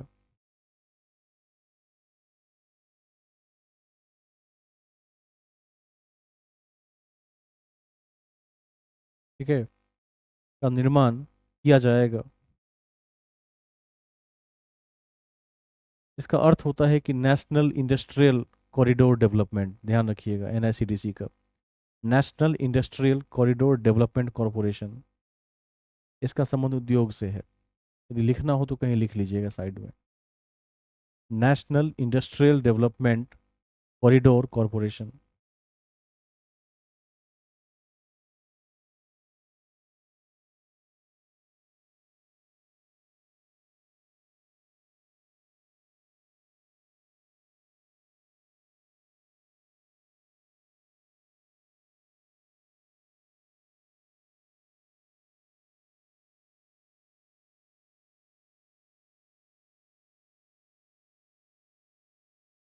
ठीक है, नेक्स्ट पॉइंट। अब एक पॉइंट जो यूपीएससी की परीक्षा में भी पूछा गया था, उसको मैं लिखवा देता हूं। इस करीब में बजट में ये पूछा गया प्रश्न है। देखिए, जल्द ही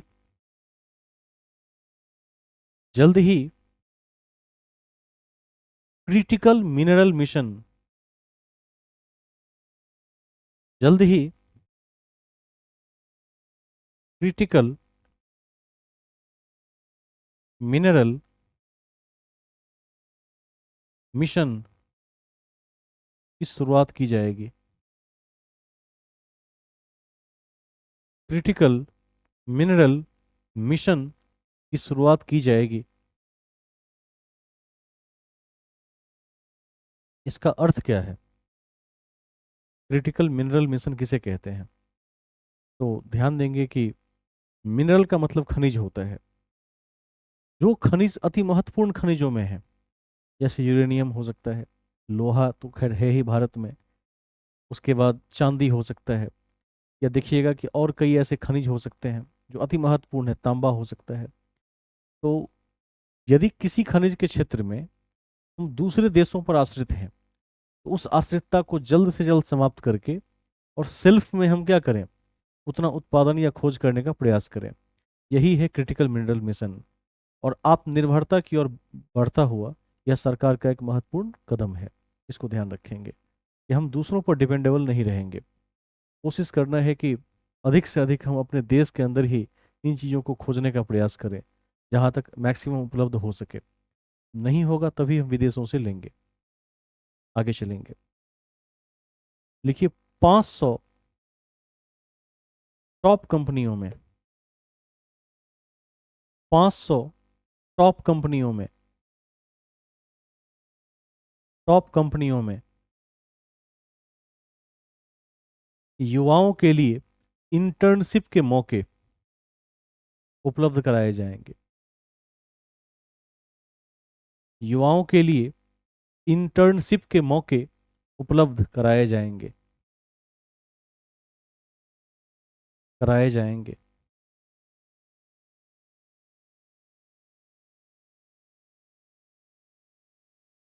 ठीक है, लास्ट पॉइंट लिखिए आज का।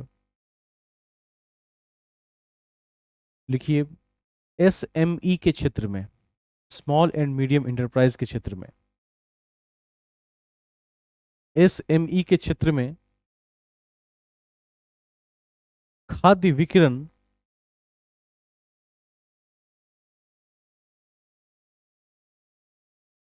खाद्य विकिरण एवं गुणवत्ता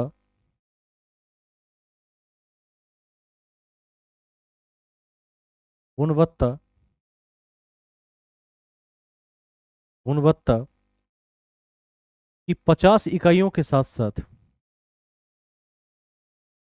की 50 इकाइयों के साथ साथ, साथ साथ 100 100 100 खाद्य सुरक्षा परीक्षण केंद्र खोले जाएंगे। खाद्य सुरक्षा परीक्षण केंद्र खोले जाएंगे। ठीक है। खाद्य विकिरण क्या होता है, कौन बताएंगे? इसे कहते हैं फूड आयोनाइजेशन। आजकल पानी का भी विकिरण किया जाता है। इसका अर्थ होता है कि जो खाद्य पदार्थ हैं उसमें कीटाणु इत्यादि को समाप्त करने के लिए उसके अंदर रेडिएशन दिया जाता है, और रेडिएशन से जो बेकार की कीटाणु हैं वो नष्ट हो जाते हैं और खाद्य परिरक्षण हो पाता है। आजकल देखिएगा कि जो हिमालयन वाटर है, स्प्रिंग वाटर, उस पर लिखा होता है आयोनाइज्ड वाटर, यानी इसका आयनीकरण किया गया है, इसमें रेडिएशन देकर सारे दुष्प्रभावों को समाप्त करके जल को शुद्ध किया गया है। तो ये सब कई विधियां हैं जो अत्याधुनिक विधियां हैं, इसको ध्यान रखेंगे।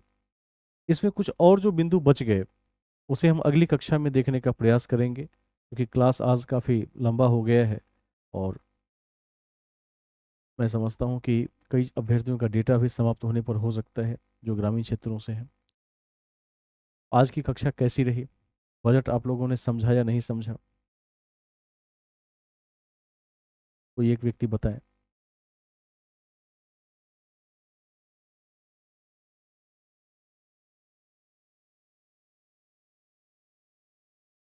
देखिए, बजट चूंकि मैंने पहले भी कहा कि बड़ा डिफिकल्ट होता है याद करना, लेकिन कुछ तथ्य ही ऐसे हैं अपने आप में जो सब दिन कठिन रहे हैं। जैसे इकोनॉमी, इकोनॉमी के क्षेत्रों में जो चीज़ें होती हैं वह कई छात्रों को बोरिंग लग सकती हैं, लेकिन है क्या कि देश का विकास ही इस पर डिपेंड करता है। तो जाहिर सी बात है कि जब देश का रोड मैप किसी क्षेत्र से तय होता हो तो वह क्षेत्र हमारी परीक्षा के लिए काफ़ी महत्वपूर्ण हो जाता है। इकोनॉमी में ध्यान रखिएगा कि जो बजट है, या मैं और भी कुछ बातें आप में ऐड इसमें ऐड कर दूंगा आपके लिए, तो उसको आप देखते रहिए। मोटे तौर पर यदि आप देखते रहेंगे तो एक कॉन्सेप्ट का डेवलपमेंट आपके अंदर में सदैव रहेगा। आप लगभग 100 शब्द 200 शब्द प्रति प्रश्न लिखने की स्थिति में होंगे। यदि अभी आपसे पूर्वोदय योजना के बारे में पूछा जाए तो अब आप कुछ लिख सकते हैं उस पर, यह क्षमता आपके अंदर में रहेगी। जैसे आप देखिएगा कि बिहार के बारे में ही पूछा जाए कि अभी बताइए कि केंद्र की किस किस योजनाओं से बिहार को लाभ हुआ है, तो आप प्लग एंड प्ले की चर्चा तो कर ही सकते हैं जो केंद्रीय बजट के हिस्से में है। तो ऐसे ही कई योजनाएं जुड़ती हुई चलती हैं। जैसे आप देखिएगा कि कौशल विकास योजना बिहार में चल रही है, अभी मैंने उसकी चर्चा कर दी है। तो आप इंटरलिंक करके लिख सकते हैं इस चीज़ को। स्पोर्ट्स के क्षेत्र में राजगीर के विश्वविद्यालय की चर्चा उल्लेखनीय हो जाएगी। सड़कों के क्षेत्र में पूर्वांचल एक्सप्रेस उल्लेखनीय हो जाएगा जो गोपालगंज से दिल्ली को जोड़ देगा। तो दिखने में लगता है कि वो कम है, लेकिन जब आप उस पर ध्यान देंगे तो देखेंगे कि प्रश्न उसी के इर्द गिर्द से आते हैं। आंकड़ों से प्रश्न पूछे जाते हैं कई बार। और जो प्रश्न तुलनात्मक वाले प्रश्न आते हैं कि जैसे 2023 और 24 के बजट में कितना का अंतर रहा, अथवा देखिएगा कि केंद्र का जो वर्तमान बजट है वो पिछले साल से कितना % अधिक का बजट है, आय और व्यय की जो प्राप्ति है वो कितना कम या अधिक है, बिहार का विकास अंक लगभग 10.5% के आसपास है। नंबर 2 पर कौन है बिहार के बाद? और नंबर 3 पर दिल्ली है। ठीक है, तीसरे पर है। तो इन सब को देखिएगा, खास करके बिहार को तो निश्चित रूप से याद रखेंगे, क्योंकि लगभग 2 अंकों में बहुत कम, एक एकाध ही राज्य हैं जिनका 2 अंकों में विकास दर है। और बिहार के माननीय मुख्यमंत्री नीतीश कुमार जी विभिन्न संभाषणों के माध्यम से इसकी चर्चा कई 100 बार कर चुके हैं। तो इसको याद रखिएगा। उसके बाद इस कड़ी में आप देखेंगे कि जैसे स्पोर्ट्स वगैरह तो मैंने बता ही दिया, जैसे महिला उत्थान के क्षेत्र में जो योजनाएं हैं, एक एक योजना को याद रखेंगे, मनरेगा को याद रखेंगे। और साथ ही साथ जो जीविका की योजनाएं हैं बिहार में, कल जीविका लाइब्रेरी की हमने चर्चा की थी, उसको भी ध्यान रखिएगा। तो यदि आप ये 2-3 बार अपनी कॉपी का अध्ययन कर लेते हैं तो आप देखेंगे कि अब जब तक आपने बजट नहीं पढ़ा था तब जो आपकी स्थिति थी और अब जो आपकी स्थिति होगी वो बिल्कुल डिफरेंट होगी। आपकी स्थिति में अंतर हो जाएगा। और यदि इस तरह से तैयारी को जारी रखेंगे कि करंट अफेयर्स के विभिन्न मुद्दों से स्टैटिक पोर्शन को जोड़कर देखते हुए चलेंगे, तो मेंस लेखन की क्षमता विकसित होती जाएगी।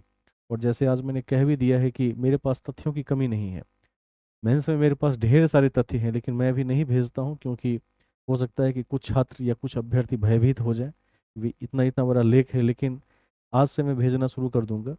उन लेखों में आप देखिएगा कि अब जो इस बार के संभावित मेंस के प्रश्न हैं बिहार पीसीएस के, उस मेंस में इकोनॉमी के क्षेत्र से क्या क्या क्वेश्चन उभरते हैं उसको देखिएगा। जैसे मैंने आज कुछ क्वेश्चन लिख कर रखा था, मैं एक बार देख लेता हूँ कि मेरे नोट्स में वो है कि नहीं, और मैं आपसे एक बार चर्चा करूँगा।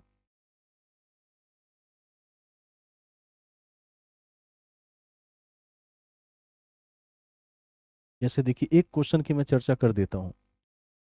एक प्रश्न है, पड़ोसी प्रथम की भारत की नीति की व्याख्या करें और इसकी क्या आवश्यकता है कि लाभ को दर्शाइए। मतलब क्वेश्चन है कि जो पड़ोसी प्रथम की भारत की नीति है उसकी व्याख्या कीजिए और इसकी क्या आवश्यकता है और इसके क्या लाभ हैं, इसको दर्शाइए और समग्र पक्षों को रेखांकित कीजिए। पड़ोसी प्रथम समझते हैं, अपने पड़ोसी देशों को प्राथमिकता देना, यह भारत की नीति है। और इस नीति के विषय में आपको पूछा गया है कि इसकी व्याख्या कीजिए, इसकी आवश्यकता क्या है, इसके लाभ क्या हैं, सभी पक्षों को दिखाइए। आप समझ पा रहे हैं क्वेश्चन क्या है? इंटरनेशनल रिलेशनशिप से क्वेश्चन है, चर्चित क्वेश्चन है। इसका उत्तर क्या हो सकता है? इसका उत्तर हो सकता है कि भारत ने पड़ोसी देशों के साथ बेहतर संबंध को बनाया है। भारत ने सदैव ही अपने पड़ोसी देशों के साथ मित्रतापूर्ण सौहार्दपूर्ण संबंध निभाया है। और जब जब शीत युद्ध हुए हैं पूरी दुनिया में, तो भारत कभी भी किसी गुट का हिस्सा नहीं बना, बल्कि भारत ने सदैव गुट निरपेक्ष नीति को अपनाया है। ये सब बातें आप यहाँ लिख सकते हैं। उसके बाद आप लिख सकते हैं कि दक्षिण पूर्वी एशिया देशों के साथ आर्थिक गतिविधियों को बढ़ावा देने के लिए भारत ने ईस्ट लुक, ध्यान दीजिएगा, भारत ने क्या किया है, तो ईस्ट लुक, दक्षेस के साथ ईस्ट लुक की नीति को अपनाया है कि पूरब की तरफ देखो। क्यों? क्योंकि हम लोग पूरब में अवस्थित देश हैं। तो दक्षेस से कहा है, दक्षिण एशिया संगठनों से भारत ने यही अपील की है, यदि दुनिया का विकास करना है, खास करके एशिया का विकास करना है, तो आप पूरब के राष्ट्रों की तरफ देखिए, इसमें भारत खुद भी आता है। इस तथ्य को ध्यान रखेंगे। और वर्तमान सरकार की जो नीति है उसमें नाइबरहुड फर्स्ट पॉलिसी की चर्चा है, जो मोदी सरकार है, इसको भी ध्यान रखेंगे। उसके बाद इस कड़ी में आप देखेंगे कि वैश्विक शांति और सौहार्द के साथ साथ दो देशों की भी जो प्राथमिकता है उसको देखते हुए भारत ने क्या किया है, तो विभिन्न देशों के साथ शांतिपूर्ण प्रयास किए हैं। आगे से भारत ने किसी पर अटैक नहीं किया, आक्रमण नहीं किया है, इसको भी ध्यान रखिएगा। जब विशेष परिस्थिति आई है तभी भारत ने युद्ध में स्वयं को लाया है, जबकि दुनिया के कई देश आगे आकर युद्ध करने को तत्पर हैं। तो ऐसे कई बिंदु हैं, यदि आप इस चीज़ को मेंस में इंगित करते हैं तो आपकी स्थिति अच्छी रहती है। मैं इस प्रश्न को भी आज भेज देता हूँ। और इस तरह के कई प्रश्न, जैसे एक प्रश्न बहुत चर्चा में आजकल है कि भारत ने अत्याधुनिक रोबोटिक्स तकनीक विकास करने में महत्वपूर्ण भूमिका निभाई है, लेकिन रोबोटिक्स के क्षेत्र में भारत को काफ़ी चुनौतियों का सामना करना पड़ रहा है। आप बताइए कि रोबोटिक्स के क्षेत्र में इस अंतर के मुख्य कारण क्या है? तो क्या उत्तर होगा, सुनाइए। रोबोटिक्स की बात हो रही है, अच्छा, लैब का नहीं होना। क्वेश्चन समझ लीजिए। क्वेश्चन है कि भारत ने अत्याधुनिक रोबोटिक्स तकनीक विकसित करने में महत्वपूर्ण प्रगति कर ली है, लेकिन उसे कई चुनौतियों का सामना करना पड़ रहा है। मैंने प्रगति भी कर ली और चुनौती का सामना भी करना पड़ रहा है, तो ऐसा क्यों है? खैर, यदि आप लिखना चाहें तो सोच कर लगभग 250 शब्दों में इसका उत्तर लिख कर लाइए। ठीक है, वीडियो में ये चीज़ें रहेंगी, आप देख लीजिएगा क्वेश्चन क्या था। मैं आपको समय के साथ बताऊंगा कि लेखन डेवलप कैसे करते हैं। जिस दिन, कहते हैं कि जिस दिन एक अभ्यर्थी को लिखना आ जाता है, उसी दिन से वो अधिकारी है, गजेटेड ऑफिसर है भारत में। यूपीएससी अथवा बिहार पीसीएस या किसी अन्य राज्य के पीसीएस में सिलेक्शन निश्चित हो जाता है। और देश की जितनी भी देश के जितने भी जॉब्स हैं उसमें यदि हम तुलनात्मक रूप से देखें तो सिविल सेवा का आज भी कोई तोड़ नहीं है, और शायद रहेगा भी नहीं। बीच में जब कॉरपोरेट सेक्टर ऊपर गया था, लोग कह रहे थे कि अब कॉरपोरेट में लोगों की रुचि बढ़ेगी और प्राथमिक जो फर्स्ट चॉइस होगा वो वही होगा, लेकिन नहीं हो पाया। आज भी सिविल सर्विस लोगों की फर्स्ट चॉइस है। और ख़ास करके यदि अपने राज्य में आप सिविल सेवक बन जाते हैं तो आप जानते ही हैं कि जिस राज्य के बारे में आप बेहतर जानते हैं उसमें आपसे बढ़िया सर्विंग कौन कर सकता है। तो ये बड़े कमाल की बात है। और लिखना जिस दिन आ जाएगा तो पीटी तो ऐसे ही निकल जाता है। 1 से 1.5 साल की गंभीर तैयारी यदि आप करेंगे और आप सही मार्गदर्शन में तैयारी करेंगे, गाइडेंस में तैयारी करेंगे, तो आपकी पीटी निकल जाएगी। पीटी में कोई दिक्कत नहीं होती है, लेकिन बड़ा सेंसिटिव है पीटी, ध्यान रखिएगा। यदि उससे बाहर हो गए तो फिर मेंस की कितनी भी अच्छी तैयारी हो, धरी की धरी रह जाती है, क्योंकि फिर आप किसी स्टेज में भाग ही नहीं ले सकते। और यदि आपने पीटी निकाल लिया और आपकी लेखन क्षमता ठीक है, आपका फोकस ठीक है, आप प्रैक्टिस कर रहे हैं, तो मेंस बड़े आराम से निकल जाता है, क्योंकि मेंस की कॉपी को बड़े गंभीरता से कोई नहीं पढ़ता है। तो ध्यान रखिएगा, देखते हैं लेकिन उतनी गंभीरता से नहीं देखते हैं, क्योंकि एक प्रोफेसर के पास एक बंडल ही पड़ा होता है, सारा दारो मदार उसके बाद इंटरव्यू पर है, जहां आपकी पर्सनैलिटी में यदि पावर है तो आप 120 में से 105 प्लस नंबर भी ला सकते हैं और एसडीएम के रैंक में पहुंच जाते हैं। यही सब है, और 1 डेढ़ साल की साधना है। इस साधना में यदि आप लगे रह जाते हैं, इसीलिए तो मैंने कल मैसेज भी डाला था कि जो अभ्यर्थी, जैसे मुझे लगता है कुछ अभ्यर्थी बाद में वीडियो वगैरह देख लेते हैं बैठकर, तो वो मुख्य क्लास में नहीं आते हैं, तो जो ऐसे अभ्यर्थी हैं उनका विकास ठीक से नहीं हो पाता है। फिर क्या होता है कि एक समय के बाद वो बोर होने लगते हैं उसमें, क्योंकि इंटरेक्शन वन वे हो जाता है। जब आप वीडियो देखते हैं तो आपका इंटरेक्शन केवल वन वे ही रहता है, अभी टू वे है, दो तरफ से बातचीत हो रही है, तो इसका प्रभाव अलग है, इससे पर्सनालिटी में ग्रूमिंग आती है। तो खैर जो भी है, देखता हूँ मैं, एप्लीकेशन बनने के बाद सबको लॉक कर दिया जाएगा, उसके बाद लाइव में नहीं आएंगे तो उनको एक्सेस नहीं देंगे जो एबसेंट हो जाएंगे। फिलहाल ध्यान रखिएगा, तो लेखन का प्रैक्टिस करते रहिए। यदि लिखना सीख गए तो जिनके पास, जैसे जो काफ़ी युवा अभ्यर्थी हैं इसमें, जिनके पास उम्र काफ़ी शेष है, उनको निश्चित रूप से प्रैक्टिस करनी चाहिए। और जो 27 28 29 के पड़ाव पर है, तो वो उनका भी कोई बहुत ज़्यादा एज नहीं हुआ है। 30 साल तक यदि पीसीएस की नौकरी मिल जाती है तो उसे बहुत देर नहीं कहते हैं, समय ही मिला हुआ समझिए। 30 साल में भी नौकरी मिल जाएगी तो लगभग 60 तक तो आप नौकरी करते, 30 साल आप सेवा करेंगे, और 30 साल बड़ी लंबी सेवा होती है। 30 साल में हम बहुत ऊपर तक पहुंच जाते हैं। बिल्कुल, पूछिए। और देखिए, इसके लिए मैं आपको बीच बीच में क्लासेस दूंगा, अभी तो पीटी की क्लास चल रही है। देखिए, लिखने के लिए सबसे 2 3 बातें ज़रूरी हैं। क्या क्या ज़रूरी हैं तो बता देता हूँ। सबसे महत्वपूर्ण है कि आपकी जो शैक्षिक पृष्ठभूमि रही है वो किस तरह की रही। जैसे 2 3 तरह के छात्र होते हैं।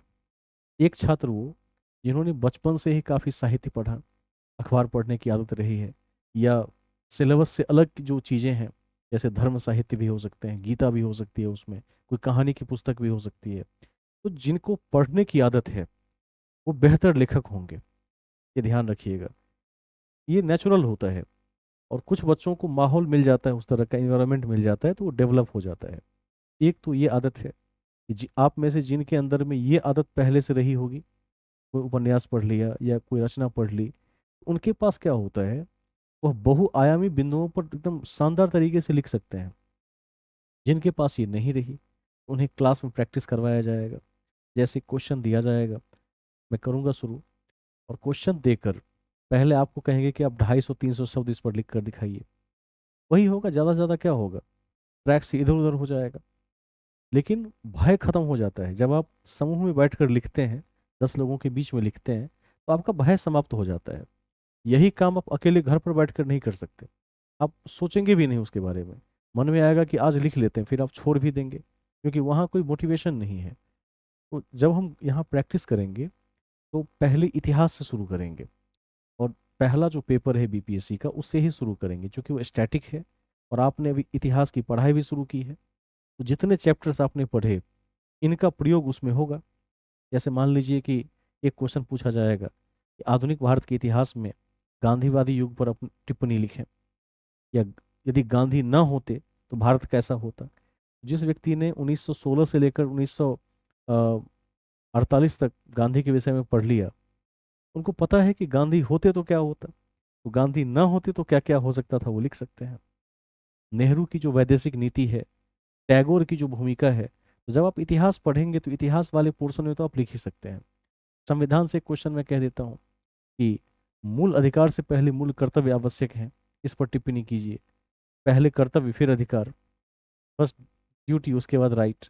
तो जब आप अनुच्छेद 12 से 35 को पढ़ लेंगे, भाग 4 को में 36 से 51 को पढ़ लेंगे, तो फिर बचता क्या है, अधिकार और कर्तव्य पता ही है। 11 मूल कर्तव्य हैं, और वर्तमान में 6 मूल अधिकार हैं, 7वें को हटा दिया गया है। तो अब जो ड्यूटीज़ हैं वो पहले ज़रूरी हैं, क्योंकि यदि ड्यूटीज़ नहीं करेंगे तो फिर किस बात का अधिकार। तो इस पर लिखना सिखाएंगे, बहुत सारे बिंदु हैं। तो आप देखिएगा कि धीरे धीरे ये क्षमता आप में बन जाएंगी। और जिस व्यक्ति के अंदर में पहले से लिखने की क्षमता है उन्हें समय नहीं लगता है, वो बहुत तेजी से आगे निकल जाते हैं। तो अभी भी जैसे समय मिले, अब तो ऑनलाइन हजारों हजार कंटेंट अवेलेबल हैं। जो रुचिकर कंटेंट हो थोड़ा बहुत पढ़ लिया कीजिए। संस्कृत में यदि कुछ पढ़ सकते हैं, समझ सकते हैं तो ज़रूर समझिए, क्योंकि वो सभी भाषाओं की जननी है।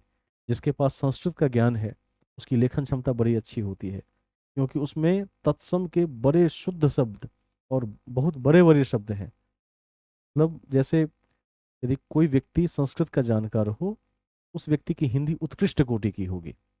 एक होती है सामान्य हिंदी, एक होती है उत्कृष्ट हिंदी। आपकी हिंदी उत्कृष्ट भी हो सकती है। यही सब है। और जब हम शुरू करेंगे तो आप देखिएगा प्रैक्टिस शुरू होगी और आप लिखना भी सीख जाएंगे। जिनको कुछ नहीं लिखने आता है 6 महीना प्रैक्टिस करके वो भी अच्छा लिखना सीख जाते हैं। सब प्रैक्टिस का मामला है। और यदि एक बार आ गया तो लगातार अटेम्प्ट देते रहिए, किसी न किसी अटेम्प्ट में सिलेक्शन हो ही जाता है। बस एक बात का ध्यान रखिएगा कि जब तक सिलेक्शन ना हो जाए बहुत सारे टॉपर्स के इंटरव्यू मत देखिएगा, उससे डीमोटिवेशन होता है, इसको ध्यान रखिएगा। आप भयभीत हो सकते हैं उससे, क्योंकि वहाँ जो बातें कही जाती है वो सारी निरर्थक बातें कही जाती है, सब झूठ बोला जाता है। आदित्य जी, क्या मैं सही कह रहा हूँ? आवाज़ जा रही है? क्योंकि जब आप किसी टॉपर का इंटरव्यू देखेंगे तो आप देखेंगे कि उसकी जो बातें होंगी वो इतनी बनावटी बातें होंगी कि उसके डर के मारे फिर लगेगा कि मैं अब नहीं पढ़ूंगा या नहीं पढ़ूंगी, क्योंकि ये बहुत भारी है। ऐसा कुछ नहीं है। जिस व्यक्ति का सिलेक्शन हो गया है, सिलेक्शन के एक क्षण पहले तक वो व्यक्ति उतना ही डरा हुआ होता है जितना जिसका नहीं होता है वो डरा हुआ है। माने टॉपर और जो रेस से बाहर है सबकी हालत वही होती है, क्योंकि परीक्षा ही ऐसी है। अब देखिए कि पीटी के मार्क्स इवेल्युएट नहीं होंगे, काउंट नहीं होंगे मेरिट में। मेंस में पूरा का पूरा लिखित है। मेंस में एक बात तो ध्यान रख लीजिए, यदि पीटी पास कर गए और आप थोड़े भी ठीक ठाक विद्यार्थी हैं तो मेंस तो पास कर ही जाएंगे आप, क्योंकि मेंस में एवरेज मार्किंग होती है। 900 नंबर में से 450 की इर्द गिर्द आपके नंबर रहेंगे कहीं ना कहीं। कोई मतलब नहीं है, सारा मामला फिर इंटरव्यू में जाके है, तो भयभीत कहीं होना ही नहीं है। बस यदि अटेम्प्ट कर लेंगे, बैठ जाएंगे परीक्षा में, तो सिलेक्शन निश्चित हो जाता है बहुत हद तक। बस आप सिंसियर होने चाहिए, इतनी सी बात है। तो शेष क्लास में हम और बातें करेंगे। आज क्लास काफ़ी लंबी हो चली है। और अभी आपने देखा है कि मेरी भी दिल्ली के विधानसभा चुनाव में भी लगातार ड्यूटीज़ के मैसेजेस आ रहे हैं, तो एक बार देख लेता हूँ। मैसेज तो पहले भी आ रहा था ही, लेकिन अब कुछ और ड्यूटीज़ बढ़ी हैं। और किस अधिकारी के पद पर कहाँ लगा दिया है वो थोड़ा देखना पड़ेगा। तो आज की कक्षा की समाप्ति की मैं घोषणा करता हूँ। और फिर कल हम इसी ऊर्जा के साथ 7:15 में नियमित रूप से जो क्लास लेते हैं वो क्लास लेंगे। और इस बजट को समाप्त करके और उसके बाद एक दो विशेष कक्षाएं लेंगे, जिसमें कुछ ऐसे टॉपिक की हम चर्चा करेंगे जो हर परीक्षा के दृष्टिकोण से अति महत्वपूर्ण होता है, लेकिन मिलता कहीं नहीं है, न किसी किताब में मिलता है न किसी मैगजीन में मिलता है। तो वो जिन सोर्सेज से आते हैं वो हमने कलेक्ट कर लिया है और फिर उसकी चर्चा हम करेंगे। सभी का धन्यवाद। शुभ रात्रि।